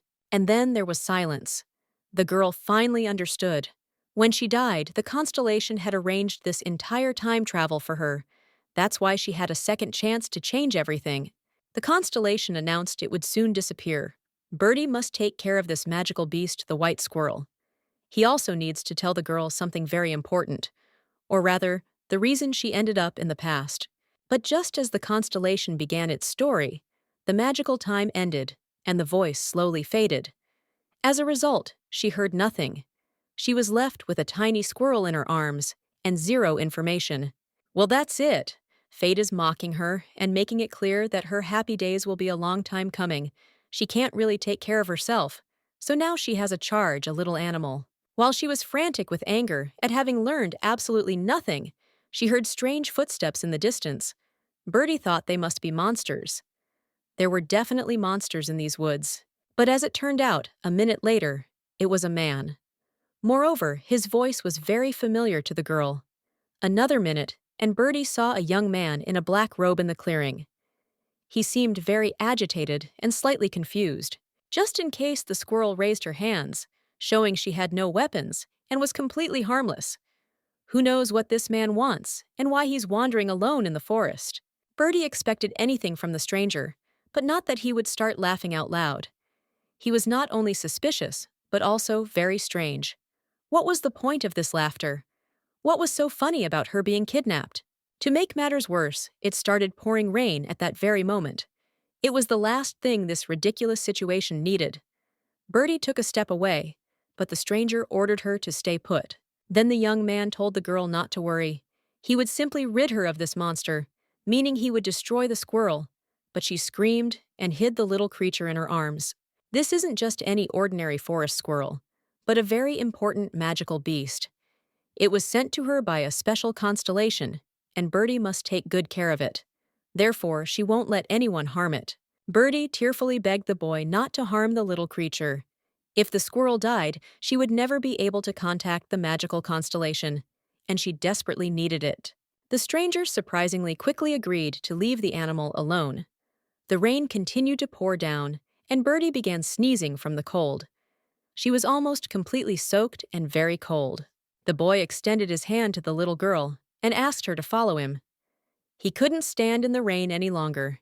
It would be easy to catch a cold, and he really didn't want that, so he had to help the young lady. Birdie frankly told the young man that half an hour ago she'd thought he was odd, and now that he'd called her lady, he seemed even odder. And where would he take her to get out of the rain? But the guy said RT looks just as weird. Her clothes are completely inappropriate for the weather, and she's carrying a bag with a weird little animal inside. So which one looks weirder? He opened one fold of his cloak and offered the girl shelter there. He said he'd seen a forest house not far from here. He could take her there to dry off and wait out the storm. A few minutes later, the stranger and the little squirrel were already opening the door to the small house. It was the hunter's temporary home. At this time, the house was empty, which was very convenient. Thanks to this strange man's enormous cloak, she didn't get wet and even felt a little warmer. The same couldn't be said for him. He was soaking wet, but for some reason, he was smiling. Birdie was well aware that the stranger was very cold. He was shivering, but trying his best not to show it. So she suggested that he remove his wet cloak. She can't let him get sick, otherwise she'll feel guilty about it. And if he doesn't want to show his face, she's willing to turn away so he can take off his hood. The boy thought for a moment. It really would be a good idea to take off his cloak. So when the girl turned away, he pulled back the hood and then told her she could turn back around. So Birdie thought the man didn't want her to see his face. But it wasn't so. He asked her to turn around. And when she did, the first thing she saw was a black blindfold over the man's eyes. Even though he was blindfolded, the young man turned out to be a real handsome man. A few minutes later, he brought an armful of firewood and lit the fireplace so they could dry and warm themselves by the fire. She caught herself thinking she'd been standing there, staring at the young man for quite some time now. If he'd noticed the situation was extremely awkward, she was left alone with him in the little house in the middle of the woods. The stranger seemed to know everything here because he quickly lit a fire and got out everything he needed. Then he turned to the girl, calling her, "Young lady," again, and asked her to move closer to the fire for warmer weather. Squirrel's cheeks turned pink. It wasn't clear whether it was from the warmth or from shyness. The man knelt down and offered to carry her closer to the fireplace if she had trouble walking on her own. The situation was getting more and more tense by the minute, and now Birdie wasn't pink anymore, but rather bright red. What's he talking about? Actually, she can walk on her own. You don't have to carry her around. The stranger smiled mysteriously, and poor Squirrel grew completely angry and glared at him. He was so handsome that she couldn't even be upset with him properly. She'd read about men like him in books. They were called womanizers. Previously, Birdie had never understood how people could fall into the hands of such fatal men, losing all their wealth and dignity. But with an appearance like this stranger's, it was very easy to do. The young man leaned very close to the girl, and she felt his breath very close to her. Even though he was blindfolded, she knew he was looking straight at her. He asked what the young lady was thinking about. The girl had no idea how to react to this womanizer's actions. She had no power, no money. What benefit would he gain from her falling in love with him? She had to be constantly on guard. She thought she needed to move as far away as possible, otherwise the guy would hear her stomach growling. She hadn't eaten anything since morning. Birdie hoped the sound of the rain would drown out all other sounds, and she would be able to cover up all this awkwardness. For some reason, Birdie remembered breakfasts and lunches at the Duke's house. There was always plenty of food on the table, because Carlos loved good food. That's why she was always capricious and refused various delicacies. The boy sat quietly, saying nothing, just smiling sweetly. He knew perfectly well that the girl was hungry, and it wasn't the rain at all, but the sounds coming from her stomach. How stubborn she was. Why couldn't she just say it straight out? A minute later, he pulled a small bag from his pocket and handed it to the squirrel. When she opened it, she saw small, sweet cookies. How convenient. Now she wouldn't die of hunger. This stranger had taken care of that too. She thanked the guy, then took a cookie, broke it in half, and offered one half to the man, but he politely declined. It turned out he didn't like such snacks and wasn't hungry anyway. At this point, Birdie had a logical question. If he wasn't hungry and didn't even like sweets, then why was he carrying a bag of such treats in his pocket? Or was he in the habit of feeding all the homeless and needy? The girl was so engrossed in her food that she decided to think about it later. The cookies were truly delicious, so she devoured them one after another, paying little attention to etiquette. When silence fell and Birdie had finally had her fill of the delicious food, she heard a rumbling sound, and it wasn't coming from her stomach. How stupid of her! The boy was hungry too, he just felt awkward talking about it. The girl immediately began apologizing. She felt incredibly stupid. How shameless she was. She'd eaten everything and not left a crumb. But the boy said it wasn't a problem. When the rain stopped, he'd go hunting. Birdie glanced out the window automatically. What was this idiot talking about? The rain was pouring down, and it seemed like it would never stop. What was she supposed to do in such a situation? She had to think of something fast. The guy was very hungry and was suffering from inconvenience because of her. She looked out the window again and noticed the plants poking out from under the snow. Yes, it was tuberosum. Now she had found a solution. Without thinking twice, Bertie dashed out into the street. The boy didn't even have time to ask her what had happened, but he decided not to interfere. She couldn't get far. They were deep in the forest. The next minute, the girl was already digging berry stems, and all from under the snow. She remembered perfectly well that eating these elements separately was not an option. It could cause poisoning. Now she would feed her savior and also save him from starvation. Bertie filled a bag with berries and returned to the house. Seeing this, the stranger asked her if she knew what kind of plant it was and what its properties were. She replied that she was well aware of it and was glad that tuberose grew here. The boy was a little surprised. She knew it was poisonous, but she still wanted to feed it to him. Did she have a murder plot?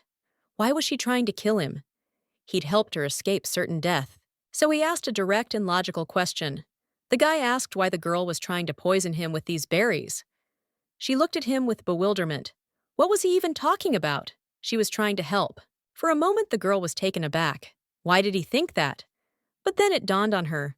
Apparently, the boy didn't know that if you eat tuberosum with the stems, its toxic properties disappear, and it becomes quite beneficial. So Bertie explained to the boy that there was no malice in her actions. This plant is called the devil's seed, and everyone thinks it's very dangerous, but it can be eaten without any problems. She then explained how to eat these berries properly. The stems should never be thrown away. They're not poisonous. And that's where the antidote is, so everything's fine, no one will get poisoned. The boy listened to her attentively. It seemed the girl was completely pure and had no reason to wish him dead. So he let go of the stem and swallowed it, then reached for the berry itself. After the wallpaper had sated, their hunger silence fell again. To break it up, Bertie suggested the stranger look at the house. They were new here, so they were curious about everything and where it was. For some reason, the girl's mood lifted. She wandered around the house, and the boy silently followed her, watching and smiling. She no longer feared him. On the contrary, she felt safe with him. Bertie examined the various boxes, peering into every crevice. She was intrigued by absolutely everything. And the young man watched and thought that she hadn't changed at all, that she remained the same as before. Her eyes are just as black and bottomless. You can stare into them forever and drown in their dark depths. Absolutely nothing has changed since then. She remains just as sweet and curious. He was terrified of giving himself away. When they met, the boy almost let it slip that he still remembered the girl. But she absolutely mustn't know. He would hide it until the very last moment. While he was deep in thought, the girl ran to the window and then shouted to her savior that the rain had stopped. The sun was shining outside again. They could go out and take a walk. It was wonderful. He also went to the window to make sure the weather was fine. Everything was going very well. He would be home in time for breakfast and would remain unnoticed. Suddenly, voices were heard outside. It was the guards from Aslan's castle, who were already running wild, searching for the girl. Bertie shouted that she was inside the house and that she was all right. The girl turned to the man and informed him that they had come for her. She offered to go down the mountain with him, and her guards would help him get home. But the stranger politely declined and quickly said goodbye. He disappeared as suddenly as he'd appeared in the forest. She didn't even have time to ask his name. She could have sent him gifts of gratitude. It even felt awkward. She can be so impolite. The guards' cries were getting closer to the house. The knights already knew the squirrel was there. They'd even seen her silhouette. One of them shouted to the young master that the girl had found him. Fortunately, she was safe and well. A minute later, the young duke burst into the house and grabbed the squirrel by the shoulders. The boy was terribly frightened, but when he saw that his little sister was unharmed, he calmed down a little. He was so worried about her and would not leave her unattended again. The stranger, didn't go far.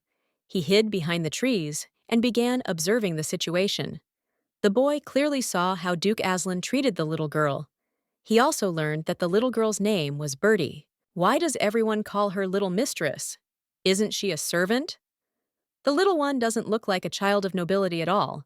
Her manners are completely different from those of children of high society. Fine, he'll hide and watch for now. Then, the stranger noticed the young man standing next to the girl. So the little one was somehow connected to the Aslan clan.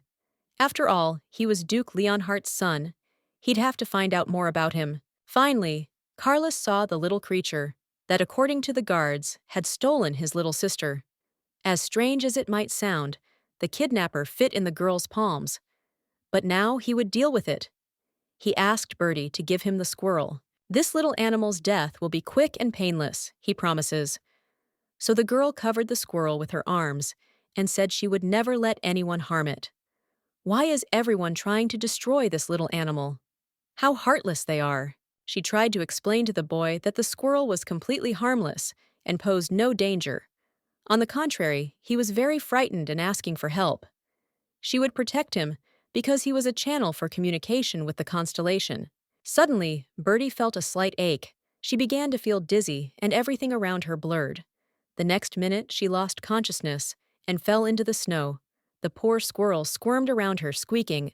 She remembers everything that followed, as if in a delirium. Carlos picked her up, and they descended from the mountains to the palace in a flash. At that very moment, the best doctor was summoned to Bertie's room to examine the baby. After some time, the physician was already explaining to the young duke that the baby's body was very different from that of a lion, and now it was very weak.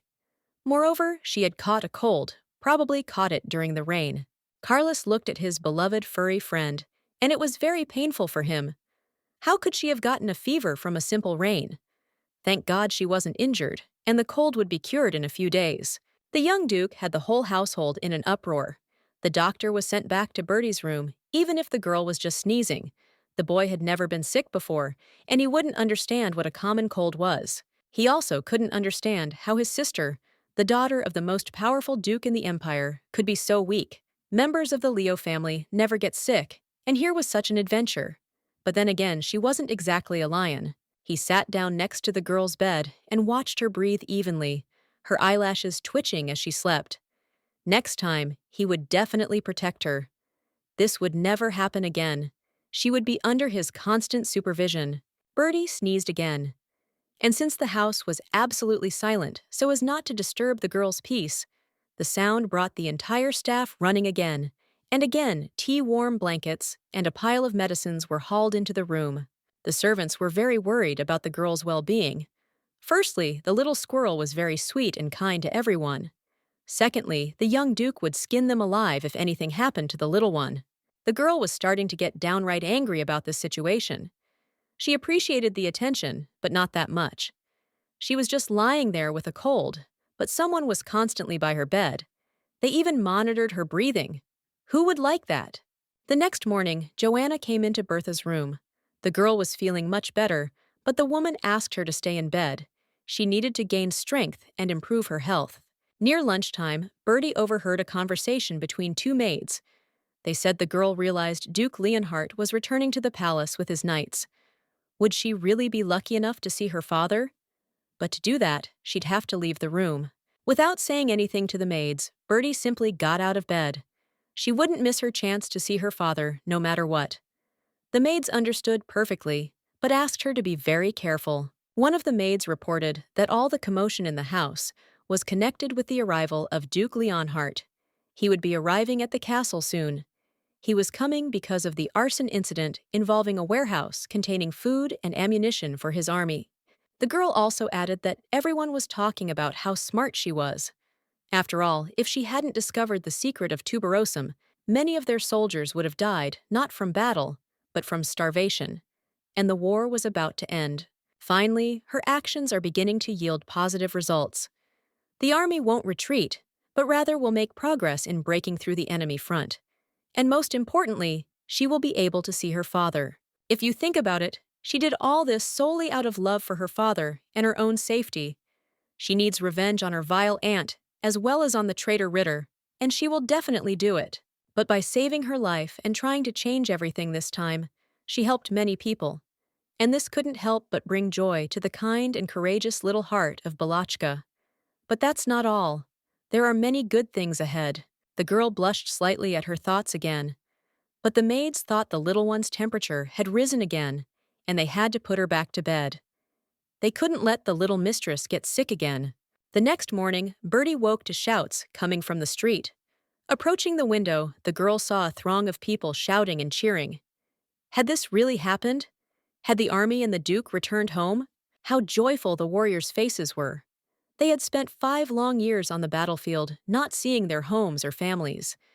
And now, at last, they had returned to their loved ones. Many of them had never dreamed they would ever see their loved ones again. Most of the warriors wanted to see the little lady. After all, they considered her their savior. If this clever little one hadn't revealed the secret of tuberosum, they would have starved to death. Squirrel asked the maid to give her the most beautiful dress and comb her hair. She had to greet her father with dignity. Yes, she was incredibly nervous and understandably so. The woman quickly cleaned up the girl. She said she'd do everything perfectly because Bertie looked so good in everything, and even in her pajamas, she looked so cute. But she also asked the little girl not to worry, as it would be very noticeable. Well, the woman certainly overdid it about the pajamas. She needed to greet her father looking her best. She'd read in books that first impressions mattered, and she absolutely had to please the Duke. When the servants announced that the master had arrived at the palace, the girl immediately went downstairs. The entire staff was already gathered there, along with the steward. Joanna and her brother, Carlos, Bertie, felt a little out of place. The doors opened, and Leonhard appeared on the threshold. Loud cheers were heard. Everyone congratulated their master on his victory, the end of the war, and his return home. Leonhard nodded and smiled slightly. Bertie stood there afraid to move. This was her strong and courageous father, the talk of the continent. His eyes were like bright gold and radiated a powerful energy, just like Carlos's. She fervently hoped that her father wouldn't be angry with her and chase her out of the castle in front of everyone. But the fear didn't subside. She felt the man looking straight at her, but she couldn't stop trembling or look up. The girl closed her eyes in fear as the Duke approached her within arm's reach. Now he would hit her just like her aunt always did, and then he would tell her to get out of his lands and back to the capital. And the man did indeed reach out to the girl, but not to hit her. He hadn't seen his daughter in over 5 years. She'd grown so much and become such a cutie. He wanted so much to stroke her hair. But that didn't happen, because Carlos appeared out of nowhere and greeted his father. Then he congratulated him on his victory and his return. As always, he was completely calm. The father also greeted his son, thanking him for saving the food supply. Otherwise, the army would not have been able to achieve victory. His help is invaluable. But the boy approached Bertie and said he had almost no credit for it. It was all Bertie's idea. She was the one who discovered the antidote in the stems of the tuberosum plant. She suggested collecting the plants and sending them to the front. And Bertie decided not to procrastinate, but to make a name for herself. So she approached her father and said she had discovered the plant's properties, but that wasn't all. Tuberosum hadn't reached its full potential. Leonhardt looked at the girl with slight irritation. Why was she calling him head of the family and addressing him so formally? Perhaps she wasn't familiar with the traditions of this house, or perhaps she was feeling unwell. He leaned toward the manager, Joanna, and said he felt a little awkward talking to Squirrel in front of so many strangers. He asked her to take her to a room, and they could talk privately the next day. The woman took the little girl aside and said the Duke was very exhausted after the long journey. It would be better if they met tomorrow and talked about everything calmly. Besides, she would have time to prepare. Circumstances couldn't have been better. Her father is a very serious man and won't listen to any nonsense. And today, Balachka is too excited to express her thoughts clearly and logically. After all the greetings, Duke Leonhardt went to his study. There was no time to rest. A mountain of paperwork had piled up and couldn't wait. His assistant entered the study and showed him some information. The country's economic affairs needed to be sorted out and foreign traders dealt with. Then Joanna came in and reported that the little lady had dined and gone to bed. The girl's fever was gone. The man thanked the woman, leaned back in his chair, exhaled loudly, and closed his eyes. This little one is too fragile. She needs to be well cared for. But despite her age, she's so smart. Birdie had changed a lot since their last meeting. She'd grown up, but she was still the same sweet girl. Though he didn't show, it was very proud of how she had become. She had a lot of energy and courage, just like lions. He so wanted to hug her and hold her tightly, but he was too shy to do it in front of everyone. And Birdie stood before him, trembling all over. She was clearly afraid of him. The Duke asked if he looked threatening. Joanna hesitated for a long time, unsure what to say without offending or angering the man. But his assistant frankly said that the Duke's appearance was so intimidating that many were afraid to even look him in the eye. The boy reported that Leonhardt strikes fear not only into the hearts of his enemies, but even those closest to him who know him well are afraid of him. His gaze makes everyone tremble, and his icy voice is simply devastating.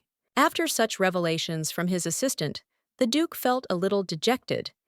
He didn't seem fierce and all-powerful now. Rather, he looked tired and broken.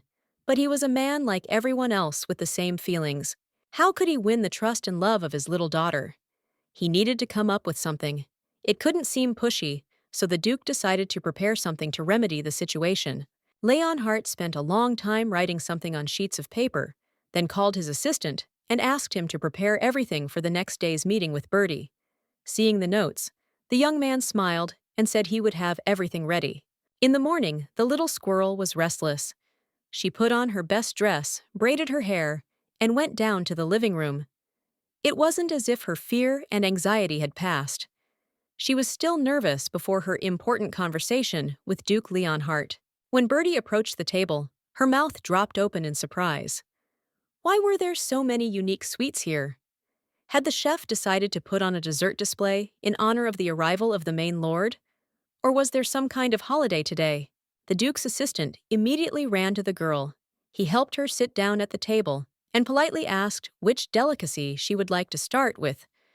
Herr Leonhardt had prepared all of this for her. As it turns out, the Duke hired the country's most renowned pastry chef to prepare all these delicacies for his little daughter. Each dessert is unique. Everyone sat down at the table, but instead of eating, they looked at the little lady. They kept asking the girl to eat more, to try every sweet, and choose the ones she liked best. After a while, the girl decided to get down to business. Breakfast had dragged on. She thanked him for the treat and said she had come down here, not only to have breakfast, but also to take care of something very important. The Duke looked at the girl carefully. It seemed she had inherited his courage and stubborn nature. The little girl knew exactly what she wanted and why she had come here. Therefore, the man said he was ready to listen to her. Birdie said she's been collecting information about the northern lands for quite some time. It's now becoming clear that the flow of people into these territories has significantly decreased recently. This is having a negative impact on the region's development. Leonhardt asked how the girl got such precise and analytical information. She'd only just arrived. But Birdie couldn't say she'd spent a fair amount of time wandering the area as a squirrel. It was much easier to gather the necessary information that way. The little girl continued. The mountains that surround the lands of the Duchy of Aslan create an impenetrable defense, but on the other hand, they greatly hinder any kind of agriculture. Therefore, the inhabitants are forced to purchase food from outside sources. But even after the end of the long and painful war, the girl believes things will not improve for these lands. Soon the price of food seeds will skyrocket. Birdie knew this well, having already visited the future and experienced all the hardships of the post-war years firsthand. She remembers it because the servants almost stopped bringing her food. But the girl is here specifically to solve the duchy's food problem, and she knows exactly how to do it. She's already managed to save people, and she won't stop there. All she needs is to stay in the castle. Much to Birdie's surprise, the Duke listened to her with relative indifference. Then he told her not to worry about it. He'd already solved the problem and would buy provisions from the neighboring kingdom of Sades. They have rich lands. On the cold server, a brutal winter comes every year. This is precisely what the Duchy of Aslan is known for on their continent, and also for its constant invasions of other lands. The Duke loved to seize other people's weak territories. She heard her aides say that if neighboring states didn't want to trade with them, they would simply take their food supplies by force. Now Bertie understood why the Aslan lands were called the lands of bandits. The girl tried to object. According to the elders, a terrible drought was looming. The farmers wouldn't be able to cope with this problem. How could they take their neighbors' supplies if they also had nothing? Bertie hinted once again that not all problems can be solved by force. That's why she'd come up with an alternative solution. All she needed was for the Duke to hear her out. The next moment, the girl handed her father a pot containing a small green plant. Upon closer inspection, the man realized it was a tuberosum. It's usually thought of as a weed by the roadside. Why then had she placed it in a flower pot? The Duke smiled. The potted flower looked like the most precious gift. The girl had gone to great lengths to grow it for Leonhardt. She probably wanted the duchy to begin cultivating tuberoses on an industrial scale. Count Gellet smiled and politely objected. Even the most patient soldiers couldn't keep up with this potion for long. They'd already been subsisting on it for almost a month, and frankly, it really did taste disgusting. The girl seemed to read the manager's mind. She asked if he was worried about the taste of the tuberosum berries, and immediately continued that she had long ago solved that problem. It turns out that one plant isn't enough. Then she removed the napkin from the plate, and everyone present stared at its contents. It turned out to be soup. It was very attractive to look at, and gave off a wonderful aroma. The girl clearly saw the reaction, and announced that this soup was made specifically with tuberosum. The recipe isn't complicated, but she and Joanna had to work hard to perfect the flavor. Suddenly, the Duke jumped up to the girl and nervously asked if she'd tried this dish. Yet Bertie calmly replied that she'd eaten a whole bowl. She couldn't introduce the soup to others without trying it herself. The Duke didn't even listen to what Bertie said next. He shouted for the head physician to be called to the palace immediately, as the little girl had eaten soup made from a poisonous plant. If she didn't receive help in time, she would die from poisoning. Bertie was even a little frightened by the man's reaction. How could she explain to them all that this food was completely safe and had been tested numerous times? After all, she was making sure the duchy didn't have a food crisis, and here was the solution. Bertie looked at her father again for the 10th time that morning and told him she was fine. But he said she looked nothing like him or his brother. Bertie was too small and fragile, so the potion could harm her. For some reason it hurt and felt a little strange to hear such words from her own father. He said the girl wasn't like him, when others said that it wasn't so offensive. But now tears treacherously welled up in her eyes. But on the other hand, if the father didn't care about his own daughter, he wouldn't have asked for a doctor and wouldn't have been so worried about her condition. So after all, she does mean something to him. Or perhaps this opinion is mistaken. What if the Duke is worried about something entirely different? Perhaps he's afraid of rumors that his daughter was mysteriously poisoned. He doesn't need unnecessary gossip and the shame of the family. Bertie felt completely shattered. Perhaps her father had called the doctor simply because he didn't trust her. If so, she wouldn't be able to convince him that this method was simple and effective enough. While the father and daughter were arguing, they didn't notice the doctor enter the room. Everyone stepped aside so he could examine the little girl. A few minutes later, the man declared the girl completely healthy. Bertie could have gloated, but she didn't. On the contrary, she thought Northerners were very strange people. They called the doctor for every little thing. It seemed to her that these people were overly concerned about their health. After the doctor left, the little squirrel decided to continue the conversation with her father. The food and supplies problem in the north remains unresolved. Everyone needs to calm down and listen to each other's suggestions. When Leonhardt said he was ready to listen to the girl further, she, instead of words, placed several more dishes on the table in front of the men. These included tuberose baked in sauce, a tuberose salad, and a light dessert made from the same berry. Bertie smiled and said that these were far from all the dishes she could prepare from this plant. The menu was very varied, and most importantly, all of these dishes were delicious and filling. The girl also noted some other very important factors: taste, price, and availability of tuberosum. The plant possesses all these qualities. Therefore, hunger in the north is no longer a problem. Bertie saw how surprised everyone present was by her action, and this delighted the girl. She convinced everyone that miracles could be created from ordinary weeds and directed toward the welfare of the duchy. The Duke himself, for some reason, remained unperturbed. It seemed he still hadn't fully believed the girl's intentions. Besides, she kept talking about some kind of deal between them. What did she mean? What does this brave little squirrel want? A bunch of new expensive toys? Her own huge mansion by the sea? Or does she want the most beautiful star in the sky named after her? But on the other hand, Leonhardt understood perfectly well that whatever this beautiful little one wanted, he would gladly do absolutely anything. So the man asked what she wanted in exchange for the recipe for her dishes. The girl's response was immediate. She calmly replied that she would like to remain in her father's castle until she grew up. And if her father allowed it, she would be happy to help in any way she could. A moment of absolute silence followed. It was the most difficult moment in Bertie's life. Her fate was being decided. Would she be allowed to stay, or would she be driven away and forced to leave the castle by evening? Leonhard examined the girl carefully. Why did she want to stay here? Perhaps because of the inheritance? But she would receive half of his entire estate anyway. Perhaps there were other reasons. For example, she had a very difficult life in the capital. Bertie decided to break the silence and said she didn't need luxurious apartments. She was willing to live in a regular servant's quarters. If that didn't suit the Duke, she'd even agree to a basement room. If Leonhardt had been capable of blushing with shame, he probably would have simply burned to death. How could his own daughter say such things? What basement? Didn't they show her her room? The manager cleared his throat and nervously began to explain that Mr. Carlos had personally given the little girl a tour of her apartment. And she had spent her last nights there. She had a multitude of servants and a personal maid. To stop the Duke from yelling at the steward, the squirrel decided to intervene in their conversation. She said that her brother had indeed shown her everything, but she was content with a more modest room. She was not at all accustomed to luxury. All she asks of her father is to simply let her stay here and not have to go back to the capital.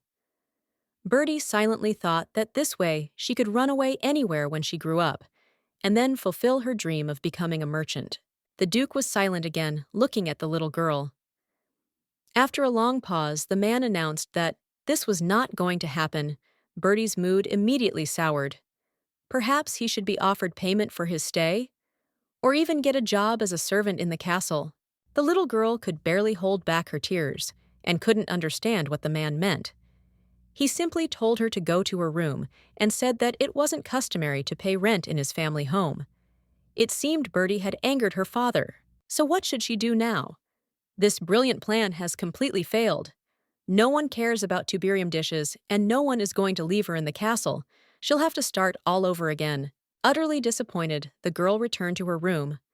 But the servants were waiting for her there. The maids offered her warm milk toys, and tasty food sang lullabies, and tried every way they could to cheer her up. But it was very unsuccessful. Bertie climbed into bed and seemed on the verge of tears. Why was everyone so kind to her, while her own father treated her like a stranger? Did he really care that she would have to live in his parents' house until she came of age? Meanwhile, Carlos entered the room, and seeing his little sister's condition, became very concerned. He asked the maids what the problem was, but they didn't know what exactly had upset the little squirrel so much. The boy quietly sat down on the little girl's bed and gently stroked her lush red hair. He asked who had hurt the little ponytail. Just let her tell him, and he'd sort it out in no time. Even this strong and self-assured lion was now incredibly kind and gentle to her. If only her father would stroke her hair just once, she would be incredibly happy then.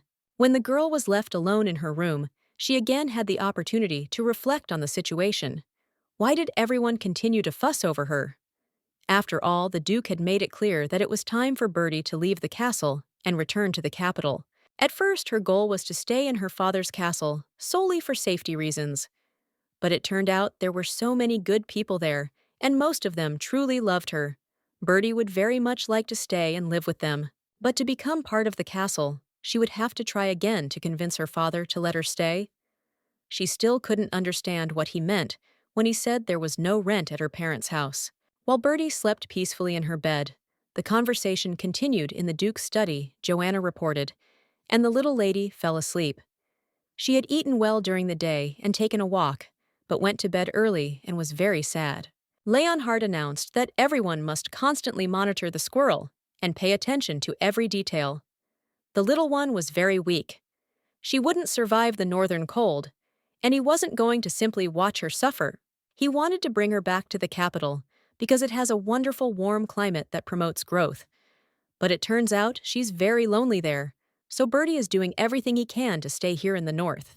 The man's thoughts were interrupted by the steward Count Gillot, suggested that the Duke's daughter would be safest in the capital. The Duke might be displeased to hear this, but he himself knew it was the best option. Leonhart didn't even want to listen to the young man. He understood that he needed to think clearly. But on the other hand, the little girl missed her parents' home so much that she had decided to run away from the Viscountess. His child simply wanted to see her father. The Duke's assistant objected. The young man said that small children should live with their parents. Besides, there were plenty of children in the north, all of them healthy and happy, so the cold was no reason to send the little lady back to the capital. The Duke felt as if his head would soon burst with thoughts. He should be strong and calm, but now he looked weak and vulnerable. But still he would leave his daughter here for a while. They would take good care of her at the castle. The girl simply can't be let go. He'd wanted to see her for so long, and not just to send her back to the capital. Besides, she's a true genius. Not everyone can go to such lengths to help solve the food crisis. However, the Duke wondered why his sister Viscountess, Heiress, hadn't reported any of this to him. After all, he'd given her clear instructions to report even the smallest details concerning his daughter. The steward, to the Duke's surprise, once again sided with the Duke's sister. He said that Lady Farina reported to him every day. Perhaps not all the news reached Leonhart on the battlefield. The woman wrote that there were no problems with the girl. She was acting slightly strange, withdrawn and taciturn. Perhaps someone else had encouraged Balachka to escape from her aunt's care. But the Duke's assistant objected again. Those who left the little girl unattended must be punished. After all, the road north was very dangerous. What if the girl hadn't survived such a difficult journey? Leonhart ordered increased security and surveillance of Squirrel. Just an hour later, his assistant brought into his office all the personal files of those close to Bertie, from the ladies' protectors in the capital to the reporters. The young man has taken a particularly serious approach to spying on the servants of Lady Farina's estate in the capital. He wants to find out what they were doing while the little girl was running away. He sent his best men to investigate. The Duke thought the boy was absolutely right. Before sending the girl back to her sister, he needed to find those responsible for what had happened. He didn't want his daughter to feel bad. Bertie slept very poorly that night. She had nightmares about her aunt and the traitor Ritter. It would have been better not to go to bed at all. The governess was already busy in the room, preparing clothes for the little mistress and airing the room. But then the girl caught a pleasant scent. Turning her head, she saw several huge baskets filled with beautiful bright yellow flowers. There were so many of them that Bertie could have hidden among the buds and petals. She also noticed a huge red toy squirrel. It was so cute, and in its paws, it held a golden hazelnut. But where did all this stuff come from in her room? No one had come in the evening. Flowers in the north of the country are incredibly expensive because the soil there is so barren. Even a single flower is beyond the means of the average person, and here there are hundreds. Who is this person who sent her all this luxury? And the toy squirrel looked like a real giant. Bertie had no idea such huge toys existed. How did that squirrel even fit through her bedroom door? The maid was touched by the picture. The little girl was hugging a stuffed animal and trying to snatch a golden nut from it. With a nut like that, she could even start her own business. The girl asked if Bertie liked the gift from the Duke. The girl froze immediately. Her heart started pounding. Could this all be from her father?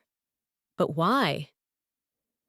The maid replied that this was the general's way of thanking her for the tuberosum recipes. She wasn't even sure whether she should be happy or not. Maybe her father had sent her gifts, and then he'd tell her to pack her things and head to the capital. He did appreciate the recipes, though, and that was a very good thing. For about an hour, the girl paced the room, simply smiling, and then asked the maid for paper and a pen. She wanted to write a letter to her father and ask him for a meeting. Bertie still hadn't given up hope of mending the relationship. At first, the little girl thought about delivering her message through a maid, but at the last moment, she decided to deliver the letter in person and hand it to the Duke. That's exactly what she did. The Duke was sitting in his study, looking rather thoughtful. He accepted the letter and asked if she could read it right away. Bertie nodded. She wasn't afraid of her father's wrath, as the message was warm enough. The man smiled faintly. He so wanted to pick up this red-haired girl and hug her tightly. What could the little girl have written with her tiny hand? Probably words of gratitude for the toys. To the Duke's great disappointment, there were no words of admiration or gratitude. His daughter described several more recipes and techniques for preparing tuberosum. This was certainly good, but he had expected something different. The girl cleared her throat and said she'd decided to thank her father in person, not with a letter. She'd really liked the gifts, but the best gift for her would be permission to stay in the north. Leonhardt's expression immediately changed. He became serious and cold, and then replied that he would never allow her to stay in the castle. In time, she would understand why he was doing this. What was a little girl to do? Negotiations were reaching a dead end. She asked to stay here until she came of age. Her current task was to convince her father to let her stay with him for at least a month. He voiced his most foolish idea. He said he would build a similar castle for her in the capital. It has an unusual architecture, as its walls extend not only underground, but also into the surrounding mountains. Of course, due to the unique landscape in the capital, the builders won't be able to recreate the structure 100%, but the Duke will order it, and they will try to make it as similar as possible. The girl lowered her head so the man wouldn't see that she was about to burst into tears. Then Bertie said, there was no need to build anything in the capital. She couldn't go back to where the people she'd fled lived. She understood perfectly well that if she showed up in the capital again, Auntie and Ritter would definitely find a way to kill her. And who knew if she'd have a chance to escape again? A minute later, Bertie stood up resolutely and said she was capable of assisting the Duke in waging war. After all, wars with neighbors are common in the north. She's a very good strategist, and she's already proven it. The Duke wanted to laugh. She might be a good strategist, but he'd have to assign half the army to guard her. She really was very sweet, but leaving her in the north was too dangerous. He didn't answer. Nothing concrete. He simply said in a tired voice that he had another meeting in a few minutes, so they should finish this conversation. Besides, the squirrel needed to rest. The man stood up and very tenderly stroked Bertie's fluffy red hair. He did it with such reverence that the girl was afraid to breathe, but it didn't last long. The man removed his hand, turned, and left silently. Bertha stood in the study for a moment, unable to move. Then she touched her head, where the Duke's hand had touched it. For the first time in his life, her father showed any warmth toward her. The Duke was absent from the castle for the next few weeks, but not a day went by without gifts from him. And each day brought new surprises. Expensive dresses, toys, jewelry, souvenirs. Bertie didn't regard these gestures as ordinary kindness. She felt like this callous man was hinting that it was time to call it a day. She didn't need all these valuables. The Duke's love was her greatest treasure, so Bertie decided to take a radical, difficult approach. She piled all of Leonhardt's gifts into a large cart and brought them to the man's office. It was quite a lot. She barely made it through the door. Bertie managed to impress her father. He was very surprised and asked what it all meant. The little girl calmly replied that she had brought all his gifts and wanted to return them to the Duke.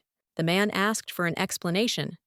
He thought the girl really liked the gifts, but she replied that she needed a completely different gift, permission to stay in her parents' home.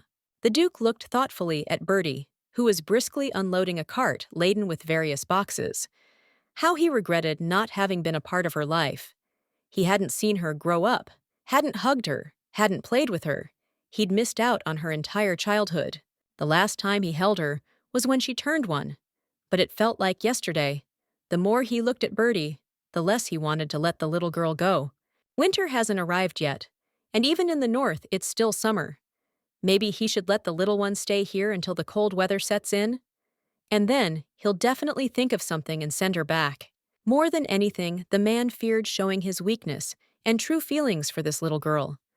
He put on a serious facade and calmly said that he would allow Bertie to stay in the castle until winter. The little girl's happiness knew no bounds. Had she really managed to melt the ice in this magnificent man's heart? So there was hope that her father loved her at least a little.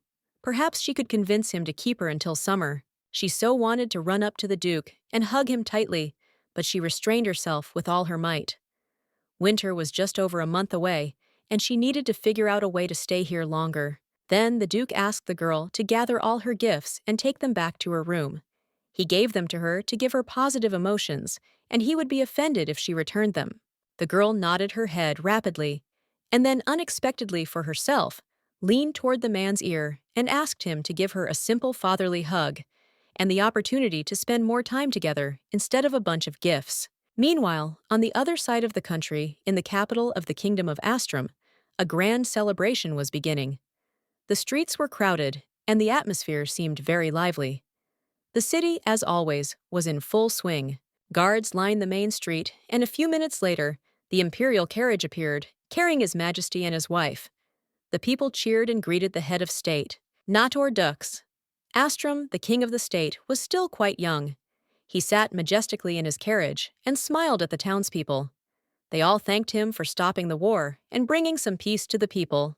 But listening more closely to the shouts of the townspeople in the crowd, the emperor felt quite uneasy. Why were they extolling Duke Aslan? Why not him, but the northern ruler of the lands, the glorious commander Duke Leonhardt?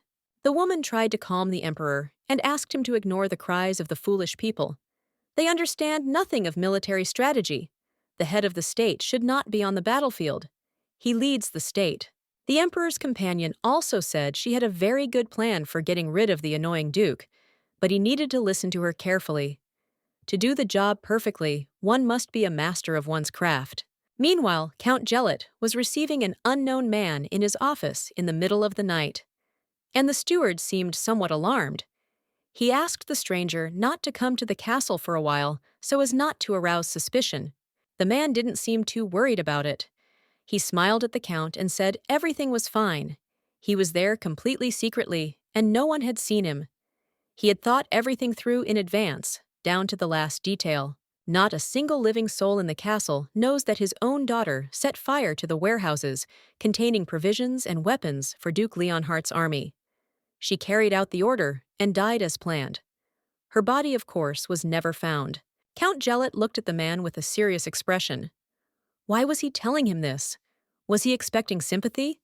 But they had agreed on everything beforehand. Both he and his daughter knew what they were getting into. Therefore, conversation was inappropriate. The man paused for a moment. He seemed to be considering the manager's complaints. Then he said he wasn't asking for pity on his deceased daughter. He did, however, want to receive the promised payment for his services. They had also agreed on this beforehand. His daughter cared for her younger brothers and sisters and was a great help to her father around the house. So if Count Gelot provided the means to support his younger children, his eldest daughter would rest easy in the afterlife. He demands nothing more. The manager cast another piercing glance at the guest and asked him to come to the table. He opened the cabinet himself, pretending to take out money. He said his gratitude would be immense, and that the man hadn't even expected such generosity. The next moment, when the stranger approached the table, Gelot pulled a dagger from the nightstand with a sharp movement and plunged it into the man. This was his reward for the job done. Then the killer asked him to send his regards to his daughter. The count then called his trusted assistant and asked him to remove the man's corpse from the office. He nodded silently and then announced that a guest was awaiting him in the living room. It was a woman who had come to see him from the capital. Jello's mood immediately changed. He hadn't expected the lady to pay him a personal visit or to decide to travel from the capital to the distant north. But there was nothing he could do. He would have to receive the woman with full honors. Meanwhile, Bertie was busy writing a letter to her father. She needed to convince the Duke to let her stay in the castle as long as possible. It was preferable that he allow the girl to live here until she came of age. But for some reason, Bertie couldn't get anything right. She couldn't concentrate or find the right words. So she decided to change the scenery and transformed herself into a fluffy red squirrel. The frosty air and open space were truly beneficial. She took a deep breath and closed her eyes. How she loved this harsh, cold land. She was loved here. She remembered the capital and thought that's where the center of the cold was.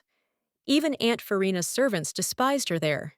At the sight of her, they would become angry and chase her to the farthest corner of the house. On such occasions, she climbed to the highest branch of a tree, out of sight, much less reach. She enjoyed the silence, listening to the sound of the wind and gathering her thoughts. And now she had climbed to the very top of the tree. But the next moment, it became clear that from this spot, she had a clear view of the window of Duke Leonhardt's office. The man was sitting at his desk working on papers. The girl listened intently. Her father was talking to his assistant. They were talking about her. The Duke was researching the origin and meaning of her name. The word Bertie meant blessed with happiness. Every time the man said his daughter's name out loud, a genuine smile appeared on his face. He hadn't chosen his child's name, but it just so happened that the girl introduced herself. She called herself Bertie, not even knowing it was his favorite girl's name. It always evoked warm and tender feelings inside her. It's a shame he didn't give her that name. I wonder why his daughter chose it. The assistant looked out the window and saw the branches of the tree near it swaying. The boy wondered out loud if someone was there, but the Duke replied that it was just the wind, and he'd open the window in case Squirrel wanted to come in. Bertie was shocked by what she heard and saw out the window.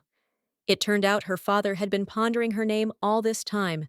She'd received it in a past life before her resurrection, and to her it seemed a symbol of profound indifference. And now she was 8 years old again, and she learned that, despite the endless wars, her father never stopped thinking about her. He never forgot her for a minute. He remembered her, but there were probably reasons why the Duke never let her know. And the girl suggested that there was hope that her father loved her, even if only a little. After all, she had been thinking about him all these years, because she truly loved her daddy and wanted to be with him. Bertie felt wonderful the whole next day. She was in high spirits, and the servants couldn't understand what had happened to their little mistress. She was positively glowing with happiness. The girl had one unfinished strategy. She had to use a secret recipe and bake delicious tuberosum cookies for her father. He would try them and be succumbed to her request. An hour later, the little girl was heading to the Duke's study, carrying a tray of cookies, jam and tuberosum cakes. She'd also prepared her father's favorite tea. This time the plan would work. But then the worst thing happened.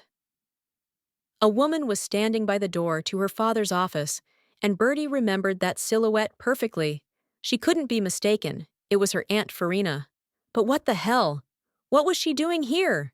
The girl's arms and legs instantly turned to jelly, and the tray flew out of her hands. Cups and plates shattered, and Bertie simply froze in place. She needed to pull herself together. Otherwise, all was lost. The woman looked at the baby and smiled slyly. Then she said that Bertie was still as clumsy as ever. I wonder who she took after. Then the woman came closer and began deliberately trampling on the cookies scattered on the floor. The aunt knew perfectly well that this was hurting the girl greatly, since she was trying so hard for her dad. But Betty decided to remain silent and not start a conflict. Then Irina looked deeply into the girl's eyes and said she was very upset by the little girl's escape. She forgave her for the first time, but asked her not to run away from home again. Now Bertie was clearly aware that she would do everything in her power to never return to the capital, or to her aunt's house in particular. She would no longer allow this vile traitor to torment her. So when Farina tried to touch Bertie's hair, she abruptly pushed her hand away and asked her never to approach her again. And the woman realized from the girl's expression that she wasn't joking at all. Her gaze changed, becoming bold and open. The aunt and niece's conversation took place in front of the maids. So the woman decided to smooth things over and said that the little girl had been spoiled terribly in the north. Now she would have to teach her good manners again. But Bertie was determined not to let anyone bully her this time. She yelled at Farina to take off her shoes immediately. Their house was very clean, and the woman was dirtying the floor with her dirty boots. Bertie couldn't take it anymore and sank to the floor to pick up the ruined cookies she'd tried so hard for her beloved daddy, and this mean woman, as always, had ruined everything. Why couldn't she stay in the capital? Suddenly, the door to the study opened, and Duke Aslan Leonhard himself appeared on the threshold. He looked very serious and asked what had happened. Auntie's expression changed in a matter of seconds. She plastered her sweetest smile on her face. Nothing about the man had changed since he'd become considered the most handsome man in the empire. No, it had. He'd become even more attractive. Still smiling, Farida began to bow and greet Leonhardt. He looked at Bertie and her disappointed expression. The tray must have been too heavy, so she dropped it. What a shame. The little one must have tried so hard. It seemed like Auntie was about to explode with rage. The man didn't notice her at all, or was simply pretending he saw no one else there except Balachka. But why was he so persistently ignoring her? Suddenly, the Duke noticed the little girl looking at the floor and followed suit. Cookies were scattered on the ground, and the little girl said she'd made them especially for her daddy. She so wanted him to enjoy their delicious taste. The man's eyes widened. What? Was this little girl trying for him? Did she want to please him? The Duke controlled himself to keep from bursting into tears, for this situation had touched him deeply. His little girl had baked him cookies herself with her own hands, so he leaned over and began collecting the crumbs with his own hands. Furina's eyes slowly widened. To avoid the awkward situation, the Viscountess began to tease the maids who were watching the whole situation from afar. She laughed at how the servants in this castle were very observant, but too lazy. But the Duke abruptly asked the woman to stop chatting and not to offend his staff. He would not allow anyone to mock his servants, after all they were just as human as the Duke himself. This was the turn of events the woman hadn't expected at all. She'd gotten herself into a sticky situation, and now looked incredibly stupid both in front of the servants and in front of Leonhard himself. And all because of that vile girl. The girl tried to be as inconspicuous as possible, and carefully observed the behavior of her aunt and her father. It seemed that her father wasn't particularly happy to see a woman in his house. She had managed to anger him in just a few minutes. Out of the corner of his eye, the man noticed Bertie trying to appear indifferent to the incident, but failing miserably. He thought the child shouldn't see him arguing with the Viscountess. Everyone's already afraid of him, and now he's scared a little girl too. Bertie will start to think he's a real tyrant and won't want to stay in the castle any longer. And yet their relationship was just beginning to improve. So, in the same steely tone, the man asked the little girl to go to her room. He invited the Viscountess into his office. He had a ton of questions for the woman, and it wasn't going to be pleasant. Farina's smile broke out again. She didn't mind being alone with the Duke without that annoying child. He might be a rather rude man, but he was very handsome, and that was exactly what she needed. The woman hadn't expected any kindness from the Duke. He was deadly serious, and after a brief pause, asked Farina to explain. How had Squirrel escaped the capital? While the cunning relative tried to wriggle out of it, the situation only worsened. The Duke wasn't joking at all. He asked why she had allowed the little girl to travel alone to the distant north. The Viscountess had already decided from the start that she would place all the blame on her niece. So the woman started smiling stupidly, saying that Bertie was still a child, and that's why she'd come up with an escape plan. She must have read about it in children's books. Leonhardt remained silent. He understood perfectly well that this vile woman was trying to wriggle out of this mess and get away with it. It seemed the Viscountess wanted to shift all the blame onto an 8-year-old child. The man understood why his poor little daughter had hatched an escape plan and decided to run as far away from the capital as possible. That nasty, deceitful woman must have treated the little girl terribly. The Viscountess wasn't used to accepting defeat, so she continued to lie. She reminded him that she'd written to the Duke every month about his daughter's upbringing. Therefore, it was his fault that he hadn't responded. As soon as she discovered the little girl had escaped, she immediately used the Royal Magical Communication Line and reported the incident. As a close relative, she did everything in her power. Leonhardt replied menacingly that he remembered her short letters very well. But unfortunately, for some reason, they didn't contain a single word about how talented, intelligent, and resourceful his little girl was. The current situation was completely unfavorable for the Viscountess, and she knew it perfectly well. How could this nasty, stupid half-breed have any talents? It was simply a misunderstanding, but the Duke countered saying that everyone who had the opportunity to speak with Bertie praised her for her kindness, honesty, sincerity, and keen intellect. Many of his advisors considered the girl a true genius. The woman frowned. What the hell of a genius? She'd never noticed anything like that in this nasty girl. And where could she have any talent anyway? If after the baby's mother died, Fiorina threw all the books out of the house. She even ordered the governesses not to bring books into her house, and not to teach the girl anything good. The Viscountess fired everyone who disobeyed her. She's not even sure if that stupid squirrel can read. The Duke's final question left the woman stumped. He asked how she dared to negotiate a marriage with the prince for Bertie. He was her father, and would decide for himself who his daughter would marry. The man couldn't believe this vile woman could have arranged all this on her own. Someone was undoubtedly helping her, telling her what to do and how to do it, and there was a high probability that the royal family was behind it all. The Astrom royal family was of course considered the most powerful and influential in the state, and in second place was the Aslan clan ruled by Duke Leonhardt. Apparently, the royal family had a plan. If the king's son, Prince Ritter, marries his daughter, it would be possible to monopolize the bloodline of two powerful families. Fiorina defected to the king and decided to carry out this plan arbitrarily. She crossed the line and betrayed his family, and therefore must be punished. Such actions cannot go unpunished. And what did his little daughter do wrong that she allowed herself to treat her like this? The woman knew she was in trouble, and if the Duke continued in this manner, she would face a severe punishment, so she decided to try at all costs to get out of this and convince the man that she was not at fault. And she decided to act. The Viscountess suddenly fell to her knees and began to sob. She screamed that if her sister were alive, no one in this house would dare treat her like this.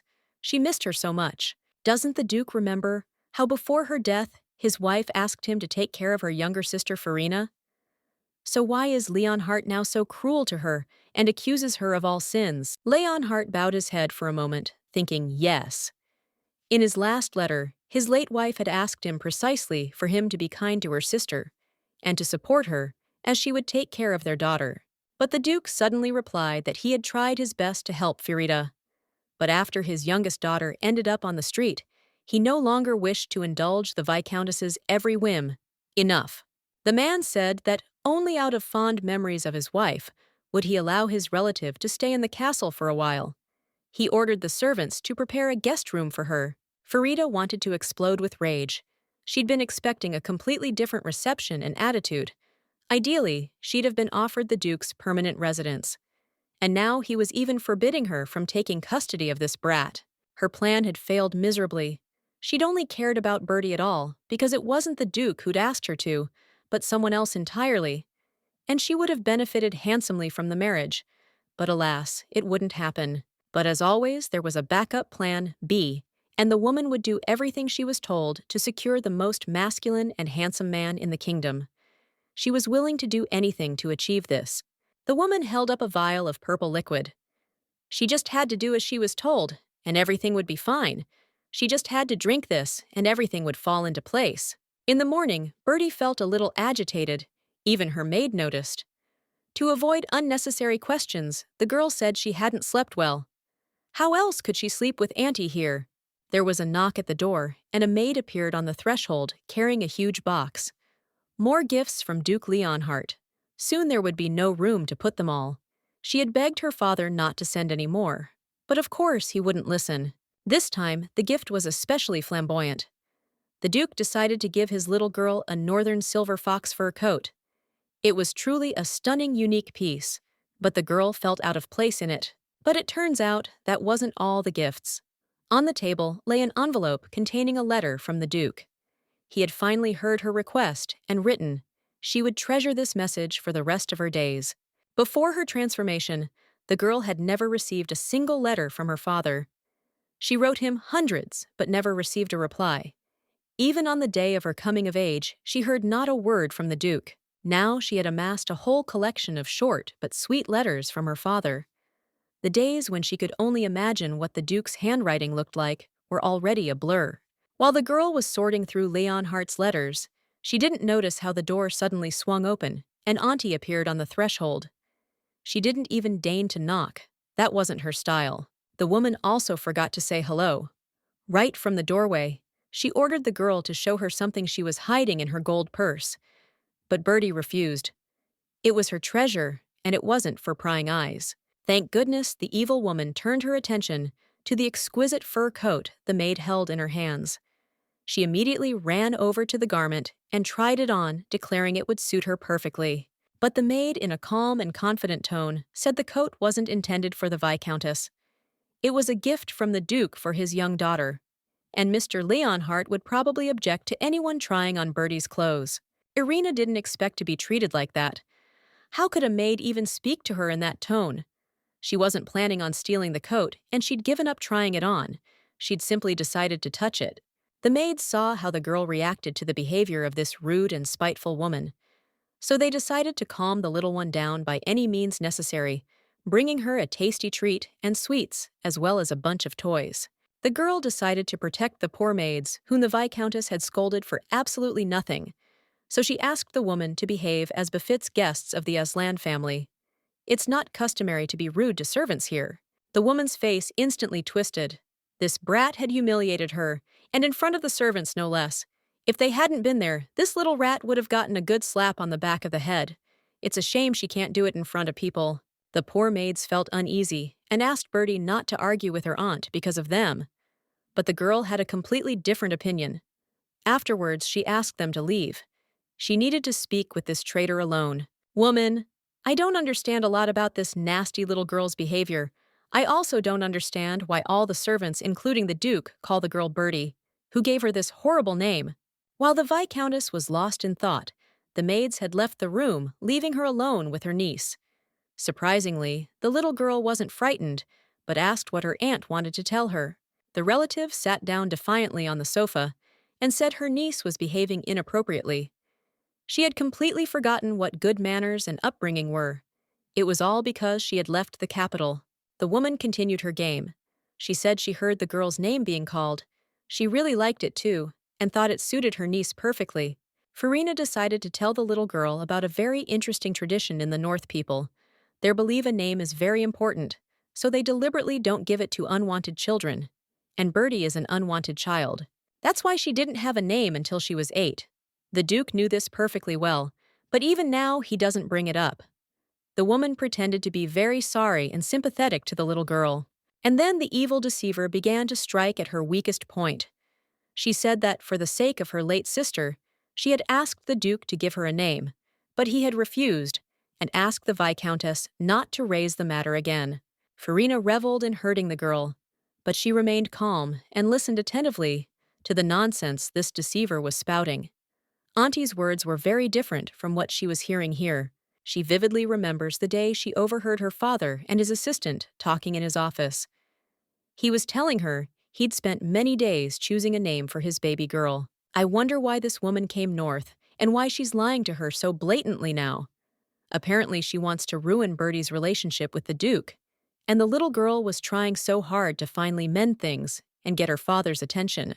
Even in the capital, the Viscountess didn't forget to remind Balochka every day that her father had forgotten all about her, that he didn't want to see her because he didn't love her at all. He didn't want a child from her late sister. She'd heard these tear-jerking words 1,000 times, but now, for some reason, her aunt's repertoire didn't touch her at all. She remained calm. Having arrived north, she realized she could only trust herself and her own feelings. As a child, she couldn't tell her father how much Viscountess Farina hated her. She was too young, and her father was too distant. But after living her life twice, the picture became crystal clear. Woman sinful. She actually thought she had deeply offended the girl because she stood there silently. But the Viscountess didn't understand that Squirrel had changed long ago.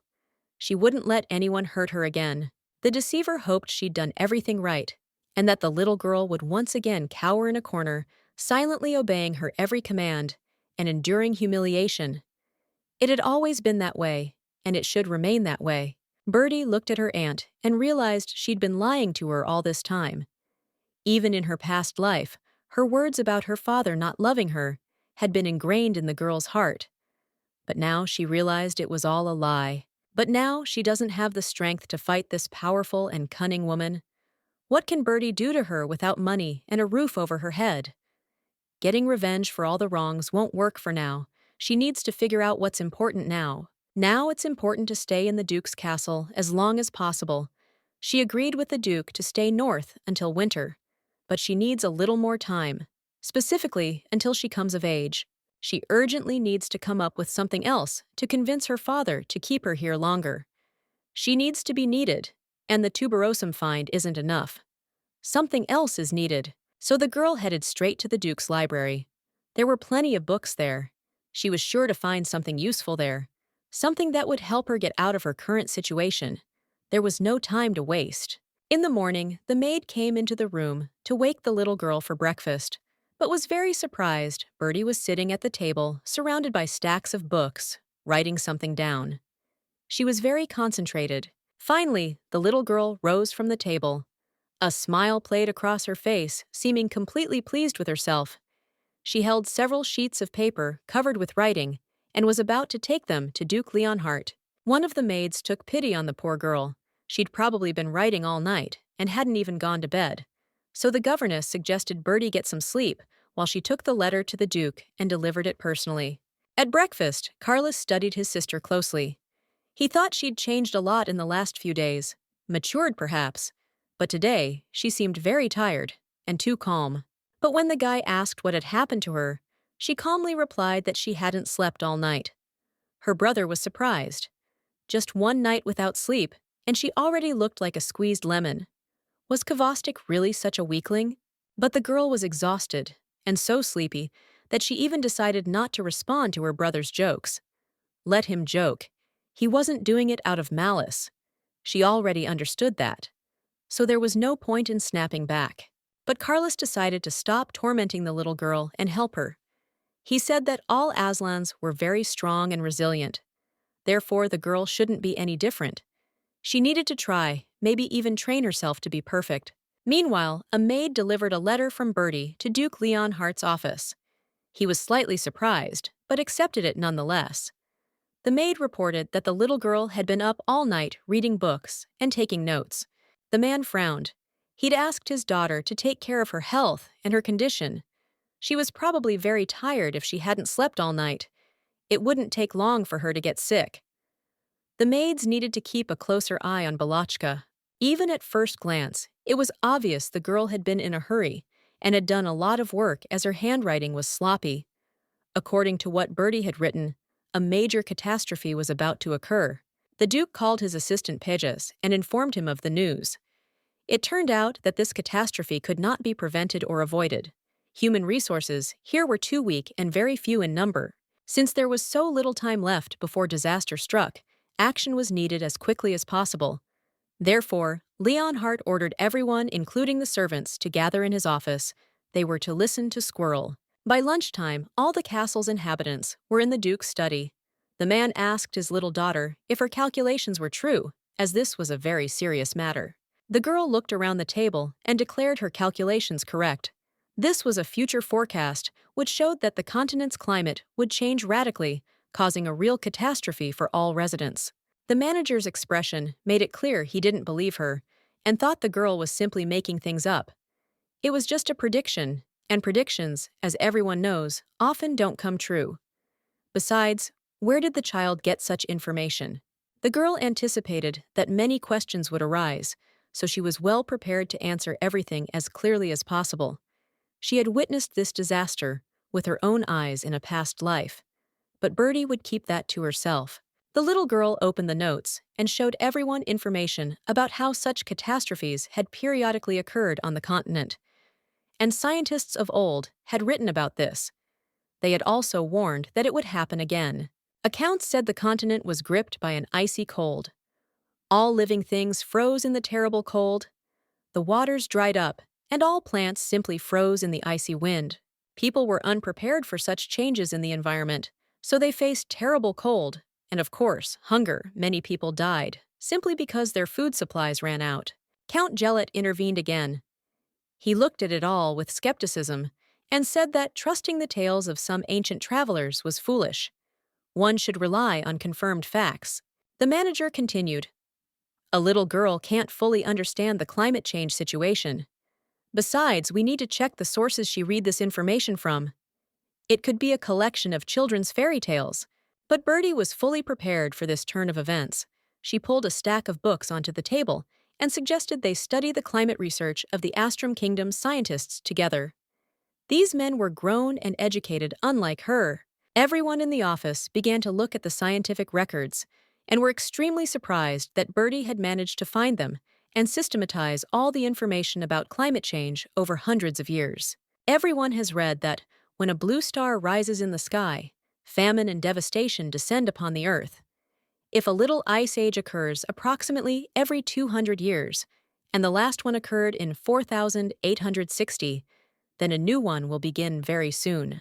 Blue stars are very beautiful and attract the attention of aesthetic enthusiasts.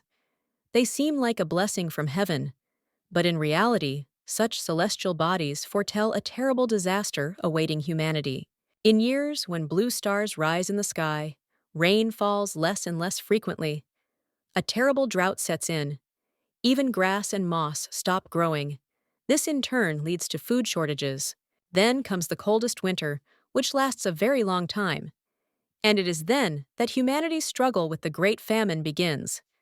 This is something worth considering in order to prevent the approaching disaster.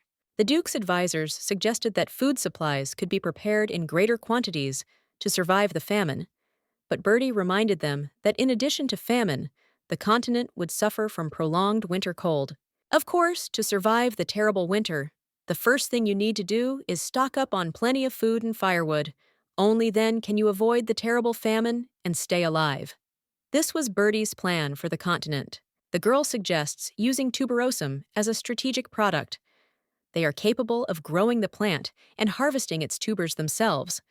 Therefore, there is no point in buying and transporting supplies from other kingdoms as before. One of the advisors suggested making more active use of this plant. Large plots of land suitable for cultivation should be found, and tuberosum grown there on an industrial scale. Then they won't have to worry about the cold winter and hunger. Bertie looked around at the assembled group. Okay, she'd made a start. She'd laid out the bulk of the information, but she was certain that many of the counselors, including Manager Jalot, would be against her plan. She recalled that even before her rebirth, her ideas for saving the continent had been rejected several times due to the high risk. Back then, some estates had been completely destroyed and had to be rebuilt from scratch. So this time, the squirrel had to make every effort to convince absolutely everyone of the effectiveness of her plan. After all, they also needed to organize free soup kitchens for the poor. The first to object to this idea was Count Gelot Concern. For the people is certainly touching, but such compassion will lead to laziness among the common people, who will then work for the good of the country. The girl smiled slyly in response. She said that's exactly what you should do when trouble strikes you, give alms to the poor. And the Count was probably worried about not getting anything out of handing out free food. Bertie looked at the man and said that there are people in the north who do good deeds with all their hearts. And then there are those who know no mercy, and on the contrary, try to exploit this compassion for profit. At that moment, the girl realized that her reading of countless books on how to influence people had been worth it. Now this information was very useful. The persuasion technique worked 100%, and people began to listen to her. So the girl leaned toward the Duke and asked him not to worry. No one was going to give away food in public canteens. People would have to earn it. Moreover, people will try a variety of tuberosum dishes and tell their friends and family that the plant is not poisonous at all when prepared properly. Thus, villagers will begin to grow this plant themselves. All the Duke's advisors were stunned by this little girl's idea. Grown men would never have thought of such a thing. And yet this little girl had developed an entire strategy to save not only the North, but the entire continent. It was truly a worthy idea. With this plan, it was possible to expect that tuberose would soon be on the tables of every citizen of the country. However, the management objected that it would be extremely difficult to distribute all the recipes that used tuberose as the main ingredient. Manager Jalot understood that this little brat was the Duke's daughter, which is why he didn't dare engage in open discussion with the girl. But he still suggested out loud that the profit potential for this venture wasn't exactly optimistic. Their profit will come from information. They will gather information from visitors at soup kitchens across the north. And if necessary, they will pass on the necessary information for dissemination.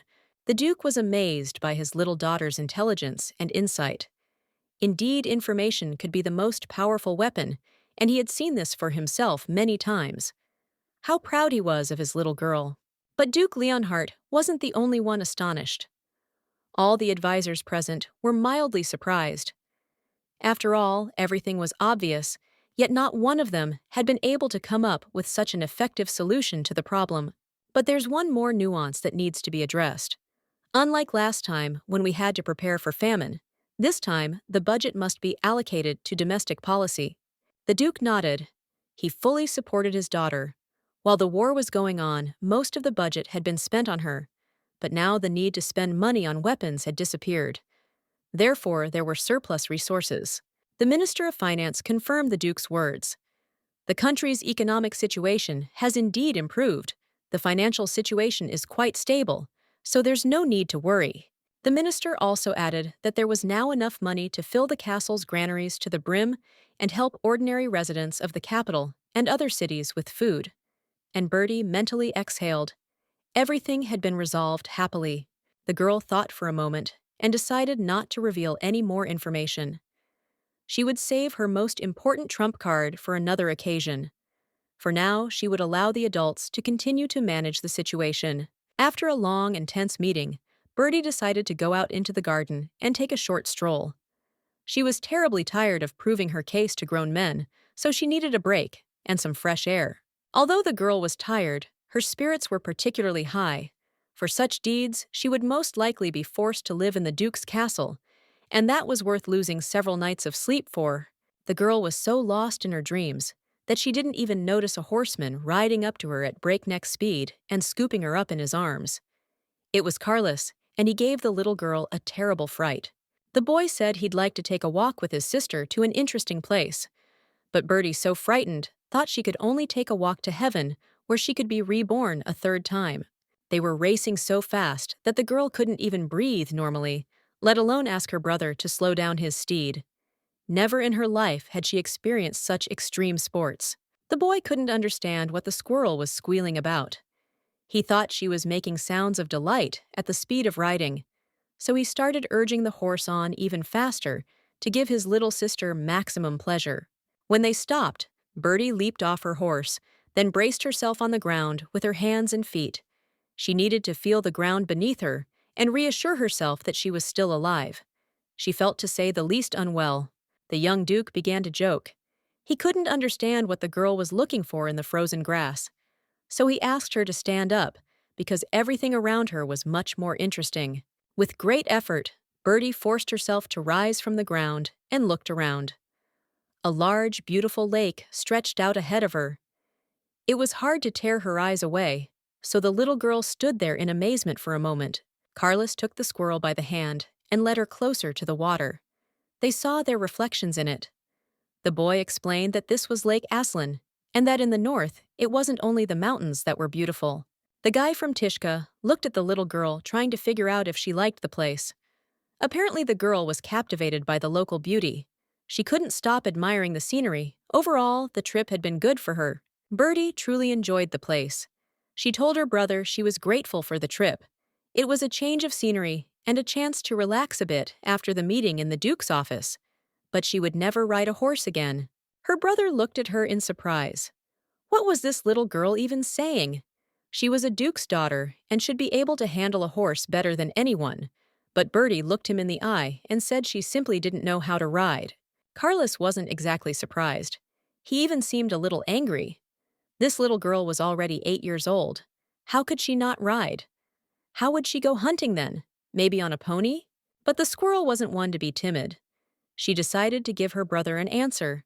She might not be such a good horse rider, but she was a quick picker of berries and fruit and an excellent tree climber. Carlos looked at the little girl with some disappointment. He'd grown fond of his furry little sister during this time, but even though she was sweet, she still looked like a simple piece of ice. He really wanted to help the girl. The young Duke asked the squirrel how she planned to survive in this harsh northern land. Living here requires certain skills, and of course, excellent health. Not everyone can adapt to the cold here. The girl saw that the young Duke was slightly upset and asked why. He pulled a miniature bow and arrows from his bag. It was a gift for the squirrel in case she wanted to hunt in the forest.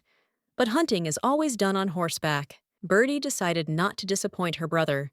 He was genuinely trying to please her, So she said she'd be happy to train, learn horseback riding and archery. A bright smile lit up Carlos's face. The brother boasted that he was considered the best archer in the north. Therefore, he was ready to help the squirrel learn everything he knew.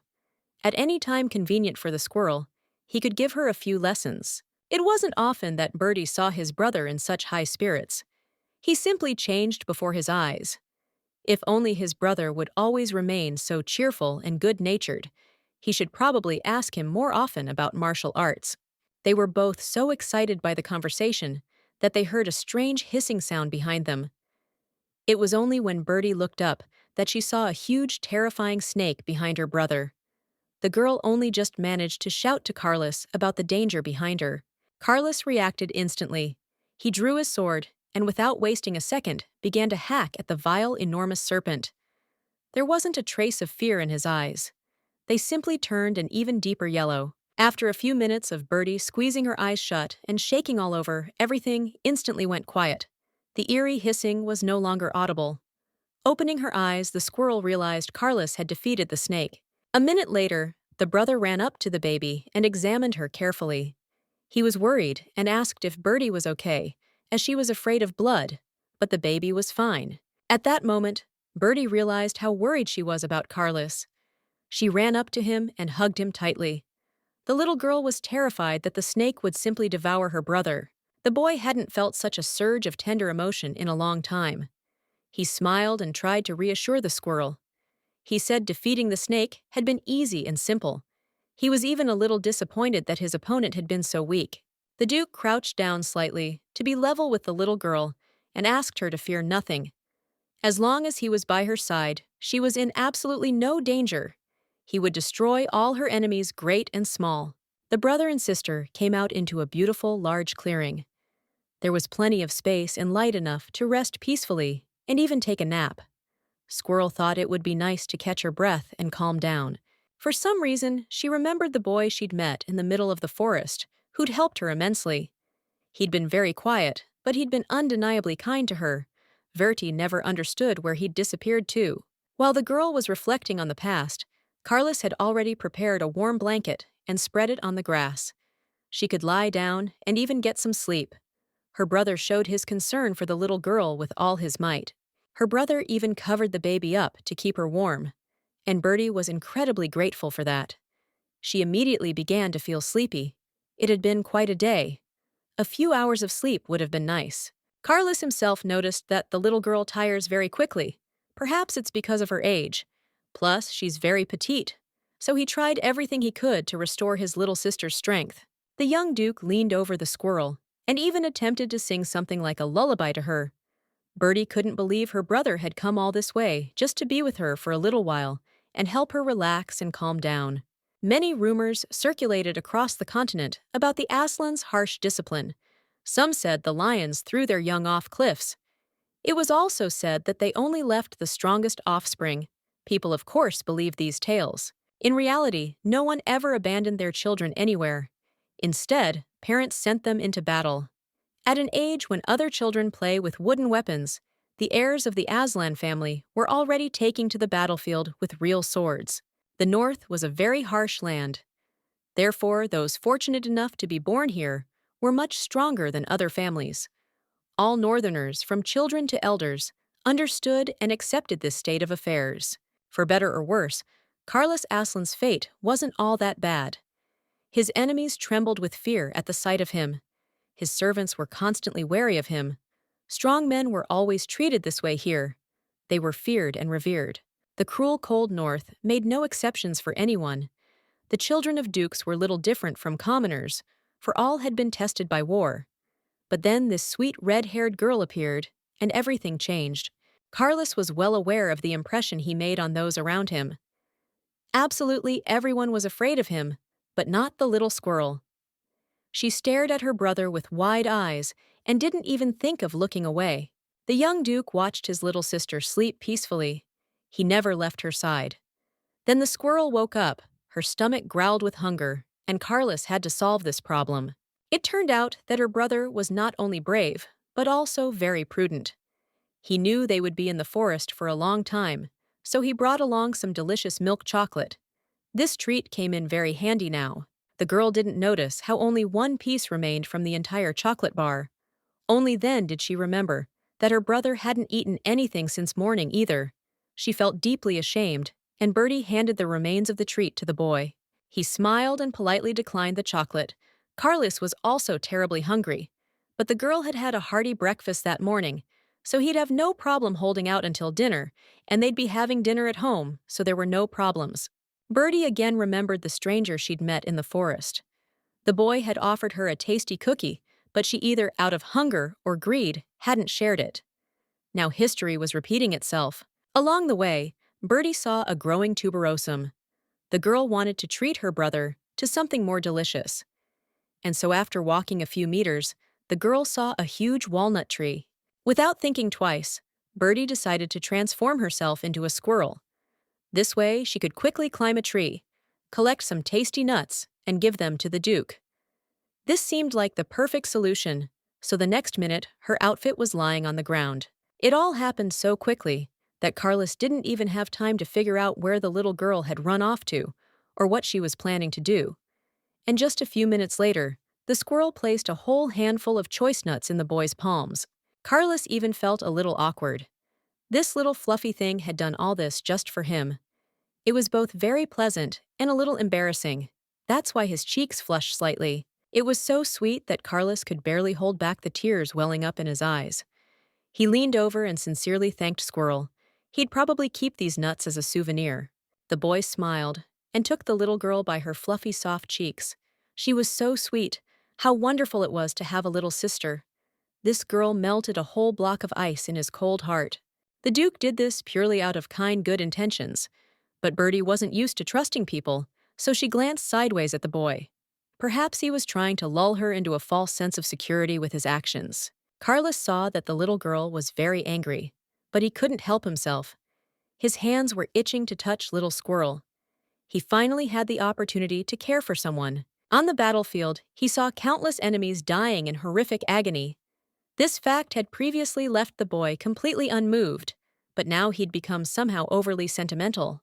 Carlos wasn't used to anyone caring about him either. His whole life had been tied to war, and then this cute furry creature showed up and turned everything upside down. The young Duke also realized that what he felt for this girl wasn't just affection or tenderness. He now knew exactly what that feeling was. Carlos simply loved his little sister. The boy could have bet that Squirrel also had warm feelings for him, despite trying to appear a little meanie. He leaned even lower and told the little girl that he would never abandon her. The brother and sister returned home late in the evening. The castle was in turmoil. When asked what had happened, a maid replied that the Duke was expecting a very important guest, so everyone was preparing for his arrival. The girl thought he must truly be a very important man, since he wasn't being received the same way as Viscountess Farina. That meant the Duke must have friends, or some good relatives, whom the girl didn't know. It would probably be best for Bertie to hide somewhere far away, until the guest leaves the castle walls. Her father would be embarrassed to introduce her to strangers. He would be ashamed to have such a child. She remained an outcast her entire short life. Before her resurrection, the Duke never once invited her to his castle. Even now, he persistently tries to bring her back to the capital. The girl was so lost in thought, wandering alone through the winter garden, that she didn't immediately notice her Aunt Viscountess Farina waiting for her at the end of the alley. A malicious smile played across her face, and this didn't please the girl. Bertie sensed this meeting was no coincidence, so she asked the woman point-blank why she was looking for her. With the same mischievous smile, the woman explained that she really wanted to introduce the little girl to a friend of hers. Then the woman turned around and called her wolves to her. They, according to Farina, were supposed to meet an escaped rat, and apparently that rat was Balachka. The girl remembered vividly how her aunt had set those dogs on her in the capital, and it had been terrifying. Bertie froze in place and began to tremble all over. History was repeating itself. Now those creatures would start biting her. Farina watched the situation and chuckled. So she'd gotten revenge on Balachka for her disgrace in front of the servants. Now the dogs needed to sniff the naughty little thing to find her if she tried to run away again. The dogs began to slowly approach the girl, and she in turn began screaming at them not to touch her. The situation seemed hopeless, and Bertie squeezed her eyes shut in fear. But then something strange happened. Suddenly, the dogs fell silent, then began whining pitifully. When the little girl opened her eyes, she saw before her the same stranger she had recently met in the forest. Try as she might, the Viscountess couldn't bring her dogs back into the attack. They ran to her feet with guilty and frightened looks and began whining and trembling in terror. The boy turned to Bertie and calmly informed her that there was no longer any danger. She could calm down and continue her walk. He then asked her why she was afraid of dogs. The little girl was speechless with astonishment, and the next moment, Carlos appeared out of nowhere and stood between Bertie and the stranger. The Duke shouted at him not to approach his sister. Bertie realized the two knew each other. As it later turned out, this stranger was the important guest expected at Leonhardt's castle. The Duke himself stepped out to greet the man. Seeing Carlos holding his guest at the threshold, Leonhardt invited him inside. The Duke of the North immediately realized there was some tension between the young men, but he couldn't figure out why Carlos was angry and looking nervously at his guest. Leonhardt decided to get to the bottom of the situation. Carlos angrily replied that he had no intention of acting as a servant or personal guide. Besides, he wouldn't tolerate a guest pestering his little sister. If he was a guest, he should behave accordingly. Leonhardt looked at his guest in a way that made him uneasy. Even in the most terrifying battle, the boy had never felt death so close. He was afraid to even look up at the Duke. But after a moment's silence, the stranger decided to explain. He said there had been a misunderstanding. He hadn't meant to pester Balachka, but had simply decided to help her, since the woman had unleashed the dogs on the little girl. And the boy pointed at Farina, who was standing nearby. The Duke was accustomed to resolving problems quickly, so he immediately asked the Viscountess if their guest was telling the truth. The woman tried to wriggle out of it, but she was having trouble. Perhaps this woman was simply bored with life, or perhaps seeking a quick death. Leonhardt could arrange it for her right now. But then the man changed his mind and ordered the guards to expel his relative from the castle immediately. Farina couldn't calm down and kept trying to justify herself. She shouted that she hadn't intended to scare the girl. She thought Balachka really liked puppies. Puppies was what she called her bloodthirsty guard dogs. The Duke thought to himself that his poor daughter must have had a hard time in the Viscountess's house. She'd suffered enough abuse, but he would stop it. How could he ever trust a child to such a terrible woman? For the second time this week, the girl has had to thank a stranger for saving her life. He always appears at the right moment. He must be her guardian angel. Suddenly, Balachka's father and brother stood in front of her. They blocked the boy's access to the girl. Then the Duke, in an icy voice, ordered his guest to move 10 steps away from the girl. Carlis, however, decided it would be better to move 30. The girl felt very hurt for her savior. He was a guest, so why were they yelling at him like that? Besides, he'd saved her from the dogs, and even earlier from starvation in the forest, and now they wouldn't even let her stand near Bertie. Then the girl suddenly heard her stranger called a prince. That was news. And what country's prince was he from? And if he had such a title, why didn't his father allow him to approach Bertie? There were only 2 princes in their kingdom. She knew one of them very well, the traitor Ritter, but he had an older half-brother whom the girl had never met. If you put it all together and apply logic, it wasn't hard to guess that the mysterious stranger was Ritter's half-brother. What a surprise! This turn of events couldn't help but delight the girl. This boy is the first prince, the one Ritter so despises and hates. In other words, the enemy of her enemy, who is her friend. And then a brilliant idea struck the little girl. It would be a sin not to take advantage of such an acquaintance. If she and the prince formed an alliance, they could easily defeat Ritter with a single blow. It would be an excellent way to exact revenge. The stranger continued to feel the Duke and his son's malevolent gazes upon him. He had expected he wouldn't be welcome in the north, but he had imagined it a little differently. Carlos had even threatened to kill him. As the first prince, he was supposed to come north to express gratitude to Duke Aslan for his military exploits. He was also supposed to convey congratulations on behalf of the entire royal family. But arriving in the north empty-handed was considered bad form. So the young man presented the Duke with a chest of gold as a gift. After all, a considerable amount of money had been spent on the wars. But the Duke, in turn, decided to thank the first prince. As it turned out, this daredevil and his army had arrived to help right on the battlefield and had provided considerable assistance during the war. Now Bertie understood how these two knew each other. They had fought bravely together on the battlefield against enemies. And as it turned out, the first prince was also a very brave warrior. The king ordered his son to go north and remain there until the duke in turn thanked the first prince for his help in the battle. This was a great humiliation for the boy. The king's actions made the boy clearly understand that his father hated him. For some reason, he hadn't sent his favorite ritter north. He was the one who had to do all the dirty and humiliating work in the kingdom. But in the end, the boy was glad to have made it north. He hadn't expected to meet a squirrel in this land. After all, according to his information, she was supposed to be in the capital visiting her aunt. And since that's the case, he'll try to spend as much time as possible with this fluffy little thing.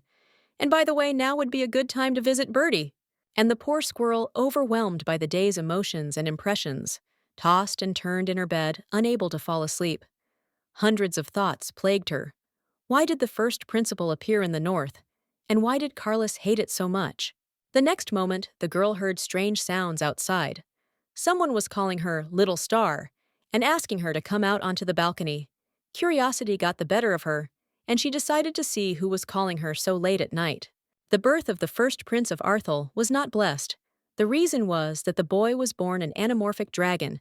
That is, he was a creature capable of transforming from human to animal and back. Even in unions between two animorphs, dragons were born very rarely. But here some kind of magic occurred, and instead of a snakeling, the king gave birth to a dragon. It was both strange and shameful. The queen mother disliked the boy from the start.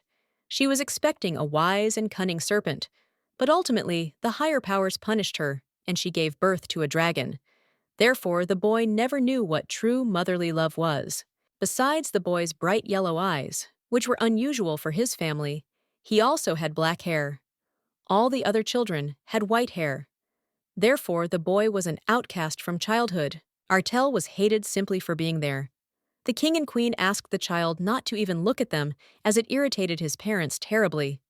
So the boy tried to avoid showing himself in public and spent most of his time in his room studying. The parents were most irritated by their son's bright yellow eyes. To forever avoid the child's gaze, the king ordered him to wear a black eye patch, thereby forever protecting himself from the child's piercing gaze. But the boy was still young and often disobeyed the king's orders. He couldn't bear to remain blindfolded for long, and besides, he wanted to explore and learn about the world around him. He was always scolded for his disobedience. The king didn't believe the rumors that the darker an animorph's eyes, the greater their power.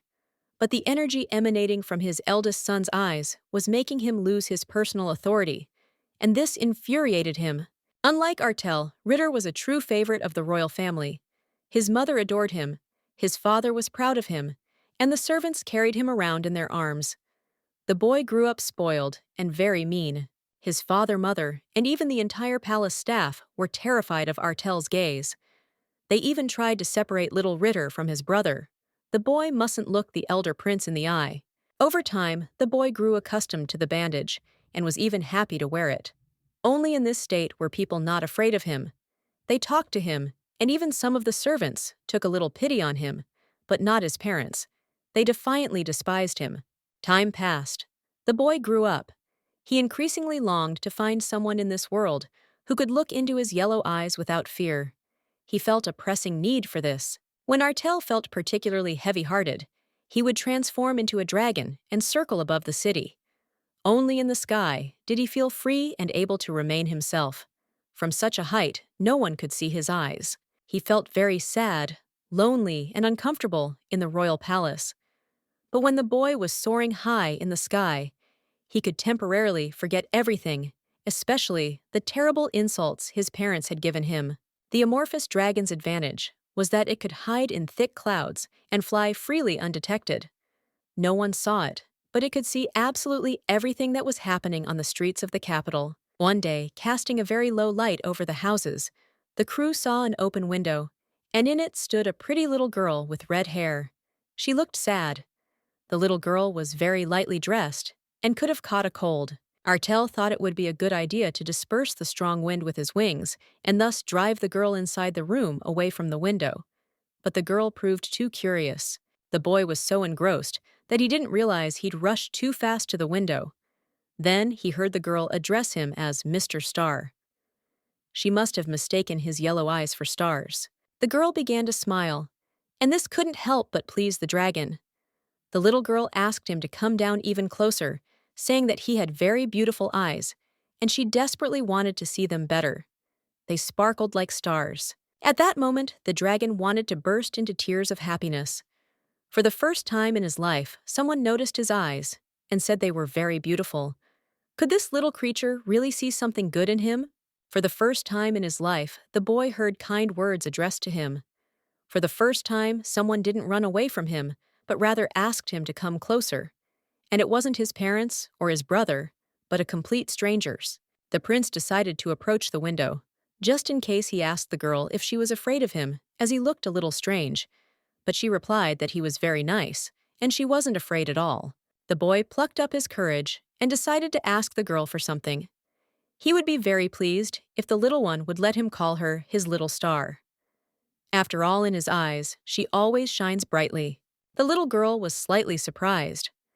After all, it was she who had come up with the idea of naming the dragon Star. And now he was asking for the same thing, so how would they decide? If they were both stars, it would be confusing. The boy was slightly embarrassed. It was indeed strange. He hadn't even thought about it. After a moment's thought, the dragon asked to be called by his first name, Artel. And now, after a long time, he sees the girl again. This time, she's standing not in a window frame, but on a beautiful balcony in her father's castle. He calls her Little Star and asks her to call him Artel. But this time, things didn't turn out quite as the naive prince expected.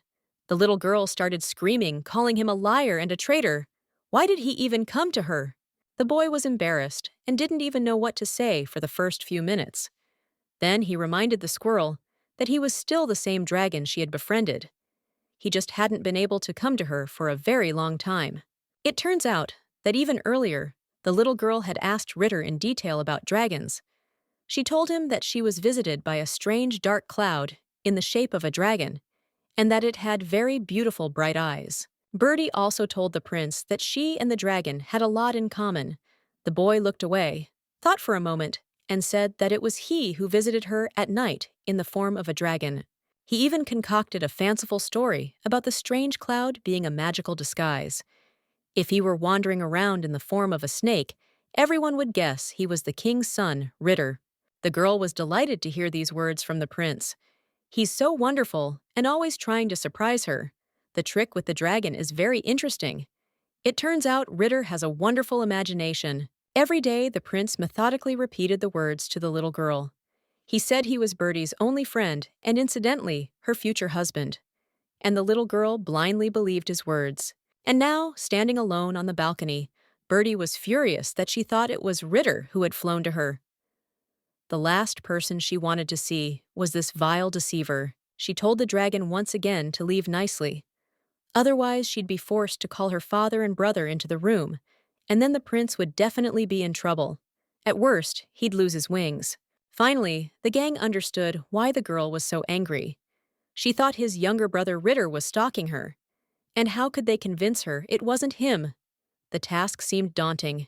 The guy decided to play it straight and not hide anything, so he asked the girl to listen to him.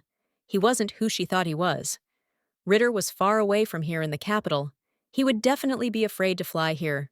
Hearing these words, the girl was very surprised. She stopped and turned back to the dragon. Could he really be telling the truth? He probably was. Ritter really was very timid. He wouldn't dare appear in the north. She'd read in books before that an antimorph was a dragon that could communicate with people even in its monster form. But it behaved completely differently than she did as a squirrel. Why did Ritter lie to her when she told him about the dragon's visits? He's an unimaginably vile creature, and he clearly had good reasons for deceiving the girl. But now it's time to find out what those reasons were. The dragon exhaled slightly and gradually calmed down. He wouldn't lose his beloved star. They were in the north now. And it was here that she received the name Birdie. It suited her perfectly. Then the little girl asked a question. How did it happen that the dragon also ended up in the north? What was he doing here? After all, he used to live in the capital. Maybe there was some kind of catch here, too. Antimorph replied that he had arrived north to see Duke Aslan with the first prince. He was his assistant. Therefore, they would be able to meet with the starlet in the evenings, as this would be problematic during the day. Squirrel was a little upset that she wouldn't be able to see her friend when it was light outside, but she couldn't help it. At least in the evenings, she would enjoy the company of her beloved friend. Birdie told the dragon that she had seen the first prince of Arthel during the day. He seemed a bit arrogant and a little mysterious. He was also very concerned about his reputation. The little girl continued to share her impressions with the dragon. She thought this guy looked a bit like Playboy. He looked simply stunning and attracted everyone's attention. She was no exception. The girl also admitted that at their very first meeting, the gang called her Lady, and she absolutely loved it. It turned out that on top of everything else, he was also polite. This prince was nothing like Ritter. They chatted a little longer, and the dragon noticed that the girl was getting sleepy. She was very tired today, he knew it very well. So the dragon said he urgently needed to fly, wished the little girl good night, and disappeared. As soon as Artel had flown away, an angry and furious Carlos appeared at the threshold of her room. He entered and looked around. It seemed the Duke was looking for someone. He probably thought he'd find the kingdom's first prince there. To his surprise, the girl was alone and had been in bed for a long time. She asked her brother why he wasn't asleep yet and why he'd come to see her at such an hour. He sheepishly replied that he'd simply dropped by to say goodnight to the squirrel. Carlos sat by the little girl's bed for a while longer. He stroked her fluffy hair and warned her that if she saw a boy with dark hair and yellow eyes, she should definitely ignore him. She shouldn't interact with him. Birdie couldn't understand why her brother was acting so strangely. Perhaps it was because he hadn't cared enough before. He was so worried that no one would harm this fluffy little thing. The next morning was just as noisy. All the servants were bustling about the house. Birdie inquired a little and learned that the Duke was preparing a grand banquet in honor of his army's victory. Indeed, how could she forget such a celebration? Both the Duke and his army deserved a banquet in their honor and to celebrate the end of a long war. Should she really be allowed to come? Knowing her father, she didn't have high hopes of being invited to the victory celebration. But the maids told her that guests from the capital would be there, so everything had to be prepared to the highest standard. It turned out that Duke Leonhardt had also hosted a grand ball before the war. Guests from the capital were also present. They criticized the event, calling it rustic. And then Balachka was handed a beautiful envelope containing an invitation to tea. Could it really be that she had waited and the Duke would introduce her to the guests as his own daughter? And Carlos would tell everyone she was his sister. Only a minute later, after carefully reading the letter, did the little girl realize that Prince Artel was inviting her for tea. They would be drinking tea alone, and it was too exciting. Birdie decided to accept the invitation and headed off to meet the prince. But as soon as she entered the drawing room, Carlos came running in. His face was clearly displeased. Artel reminded her that he had only invited a young lady. The young Duke shouted that it wasn't customary to drink tea here. He insisted that his sister not be addressed as Lady, and that it would be best if the prince didn't speak to her at all.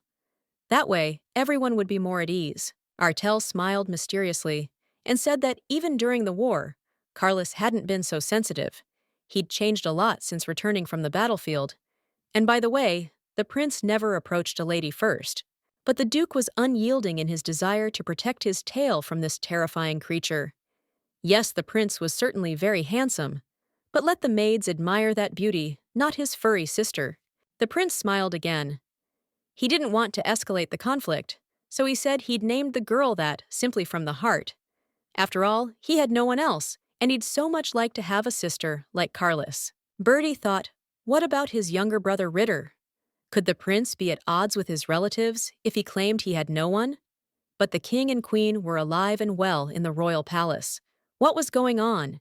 But on the other hand, that's actually a good thing. If he can't get along with his brother, then they really could unite and act against Ritter. Then truth will prevail and the traitors will be exposed. Carlos was terribly angry with his sister. He'd asked her to ignore this guy, But the little girl said she couldn't do that to His Highness. After all, he might help her carry out her plan for revenge. Artel sat and listened to the Duke's grumbling, but tried not to react. He had other plans entirely. He approached the girl and asked permission to kiss her little hand. Bertie suddenly felt like her brother might just explode with rage. He turned as red as a tomato and clenched his fists. Why do these men always want to resolve conflicts with force and shouting? She decided to intervene immediately, otherwise these two lunatics would definitely come to blows. She asked her brother to calm down a bit and leave the prince alone, to which he only snapped back, but eventually moved away from the boy. Verite continued. She said she would very much like to hear the first prince's real name. After all, that was why he had sent her the invitation letter. Now she was waiting for a reply. Carlos could barely contain himself. He glared at the prince and said he only wanted his name. After that, the king's son must leave the house. Otherwise, he wouldn't be responsible for himself. The prince nodded, walked up to Bertie, and dropped to one knee. He looked the girl in the eyes and told her that his name was Artel o Astrum. Then he took the little girl's hand and shook it tenderly. Bertie paused. The name sounded very familiar. She'd heard that the first prince's mother had been from the royal family of the eastern continent. Perhaps the prince had received his name there, which was why it seemed familiar. At this time, Duke Leonhardt summoned Viscountess Farina to his office again. He needed something from the woman, from the royal family. She had brought medicine for the child, so why wasn't she handing it over? The woman confirmed that she indeed had to give the Duke the medicine for the baby. With it, her niece wouldn't grow weak every winter. The royal physician himself had prepared this medicine for Bertie. This was the elixir of His Highness, the second prince, who possesses the power of an animorph. As is known, the serpent of noble wisdom possesses the venom of retribution, which can be crafted into a healing potion. Leonhardt no longer trusted this vile deceiver. She didn't do anything for nothing, so the Duke asked what the Viscountess wanted in return. But she replied that she was doing it out of love for the squirrel and loyalty to the kingdom. Then Farina decided to take her leave quickly, so as not to say anything unnecessary. She wished the Duke luck and said she would be glad if her niece survived the local winter without any problems. Duke Leonhardt lowered his head and fell into deep thought. Why was this woman so concerned about her niece? She hated her. The situation seemed strange and slightly amusing. If everything the Viscountess says were true, she would have given the elixir to the baby immediately upon arriving north. But the woman only does this after she's thrown out of the castle. Something's not right here. Farina continued her vile lies. She said she'd heard that the medicine had to wait until nightfall, when the constellation of the snake would shine for it to take effect. Now that that day was almost here, she was handing over the medicine. Be that as it may, the Duke's most important thing was his daughter's health, but he needed to be sure the elixir wouldn't harm the squirrel. But then again, they had no other medicine besides the royal one. The Viscountess confirmed that the medication had no side effects. She explained that the girl would experience no physical changes, but she simply omitted something else. There would be changes, but of a completely different nature. The conversation continued in the living room. Verity asked the prince why he still couldn't remove the bandage from his face. She would so like to see his eyes. Even in the middle of the forest, he remained blindfolded. When the girl realized what was happening, she was very surprised. It turns out that the Animorph's eyes strike terror into ordinary people. He can intimidate his enemies simply by looking at them. That's why Artel only removed the blindfold on the battlefield. The little girl also recalled that when Auntie set her dogs on her, the gang dispersed them without doing anything. He simply removed his blindfold and looked the guard dogs in the eyes. The young people walked through the castle. Servants bustled about. Bertie informed her brother and the prince that the Duke was preparing a huge victory banquet. This time, they mustn't let this one slip. Everything would be top-notch. Suddenly, the girl thought she heard her aunt's voice. Bertie ran to the railing and looked down. Farina was standing in the middle of the living room, talking to a maid. She was complaining to the man about the way the locals treated her. The Viscountess decided that everything in the north looked rustic, only because there was no proper housewife. Well, she had no choice. She would have to take on this important role, and she would certainly succeed. She turned to the maid, and in a commanding tone demanded that he bring her the list of banquet preparations. But he apologized and said that no Aslan family records would be shared with strangers, even if they were relatives. When the woman refused to show the tapes a second time, Furina decided to hit her. She raised her hand but didn't have time to land the blow. Bertie stood in front of her, and in the same commanding tone, ordered her aunt to lower her hand. The Viscountess simply seethed with anger. How dare this little rat speak out against her? The foolish niece imagined herself the mistress of this house, but she would not allow herself to be bullied any longer, and would show everyone who the Viscountess really was. The woman decided that since she couldn't hit the maid, she would take out all her anger on her niece and beat her. But suddenly, her gaze fell on two young men. Behind her stood the young Duke and Prince Artel. These two, each in their own way, tried their best to protect Bertie. This was especially evident in the prince. When he saw the girl, his gaze became simply unbearable. He could kill just by looking at someone, but for some reason, the boys decided not to interfere. The prince assumed the squirrel wasn't so weak that she couldn't handle such a trivial situation, so the two decided to simply watch from the sidelines. The wicked Viscountess decided to teach the girl proper manners again. She began to explain that the North was a bad influence on the little girl, and that she was forgetting the manners she had been taught in the capital. But Bertie didn't even listen to these stupid words. The girl approached the woman even closer and asked who had taught the Viscountess manners. After all, bullying a small child was very bad and completely uncultured.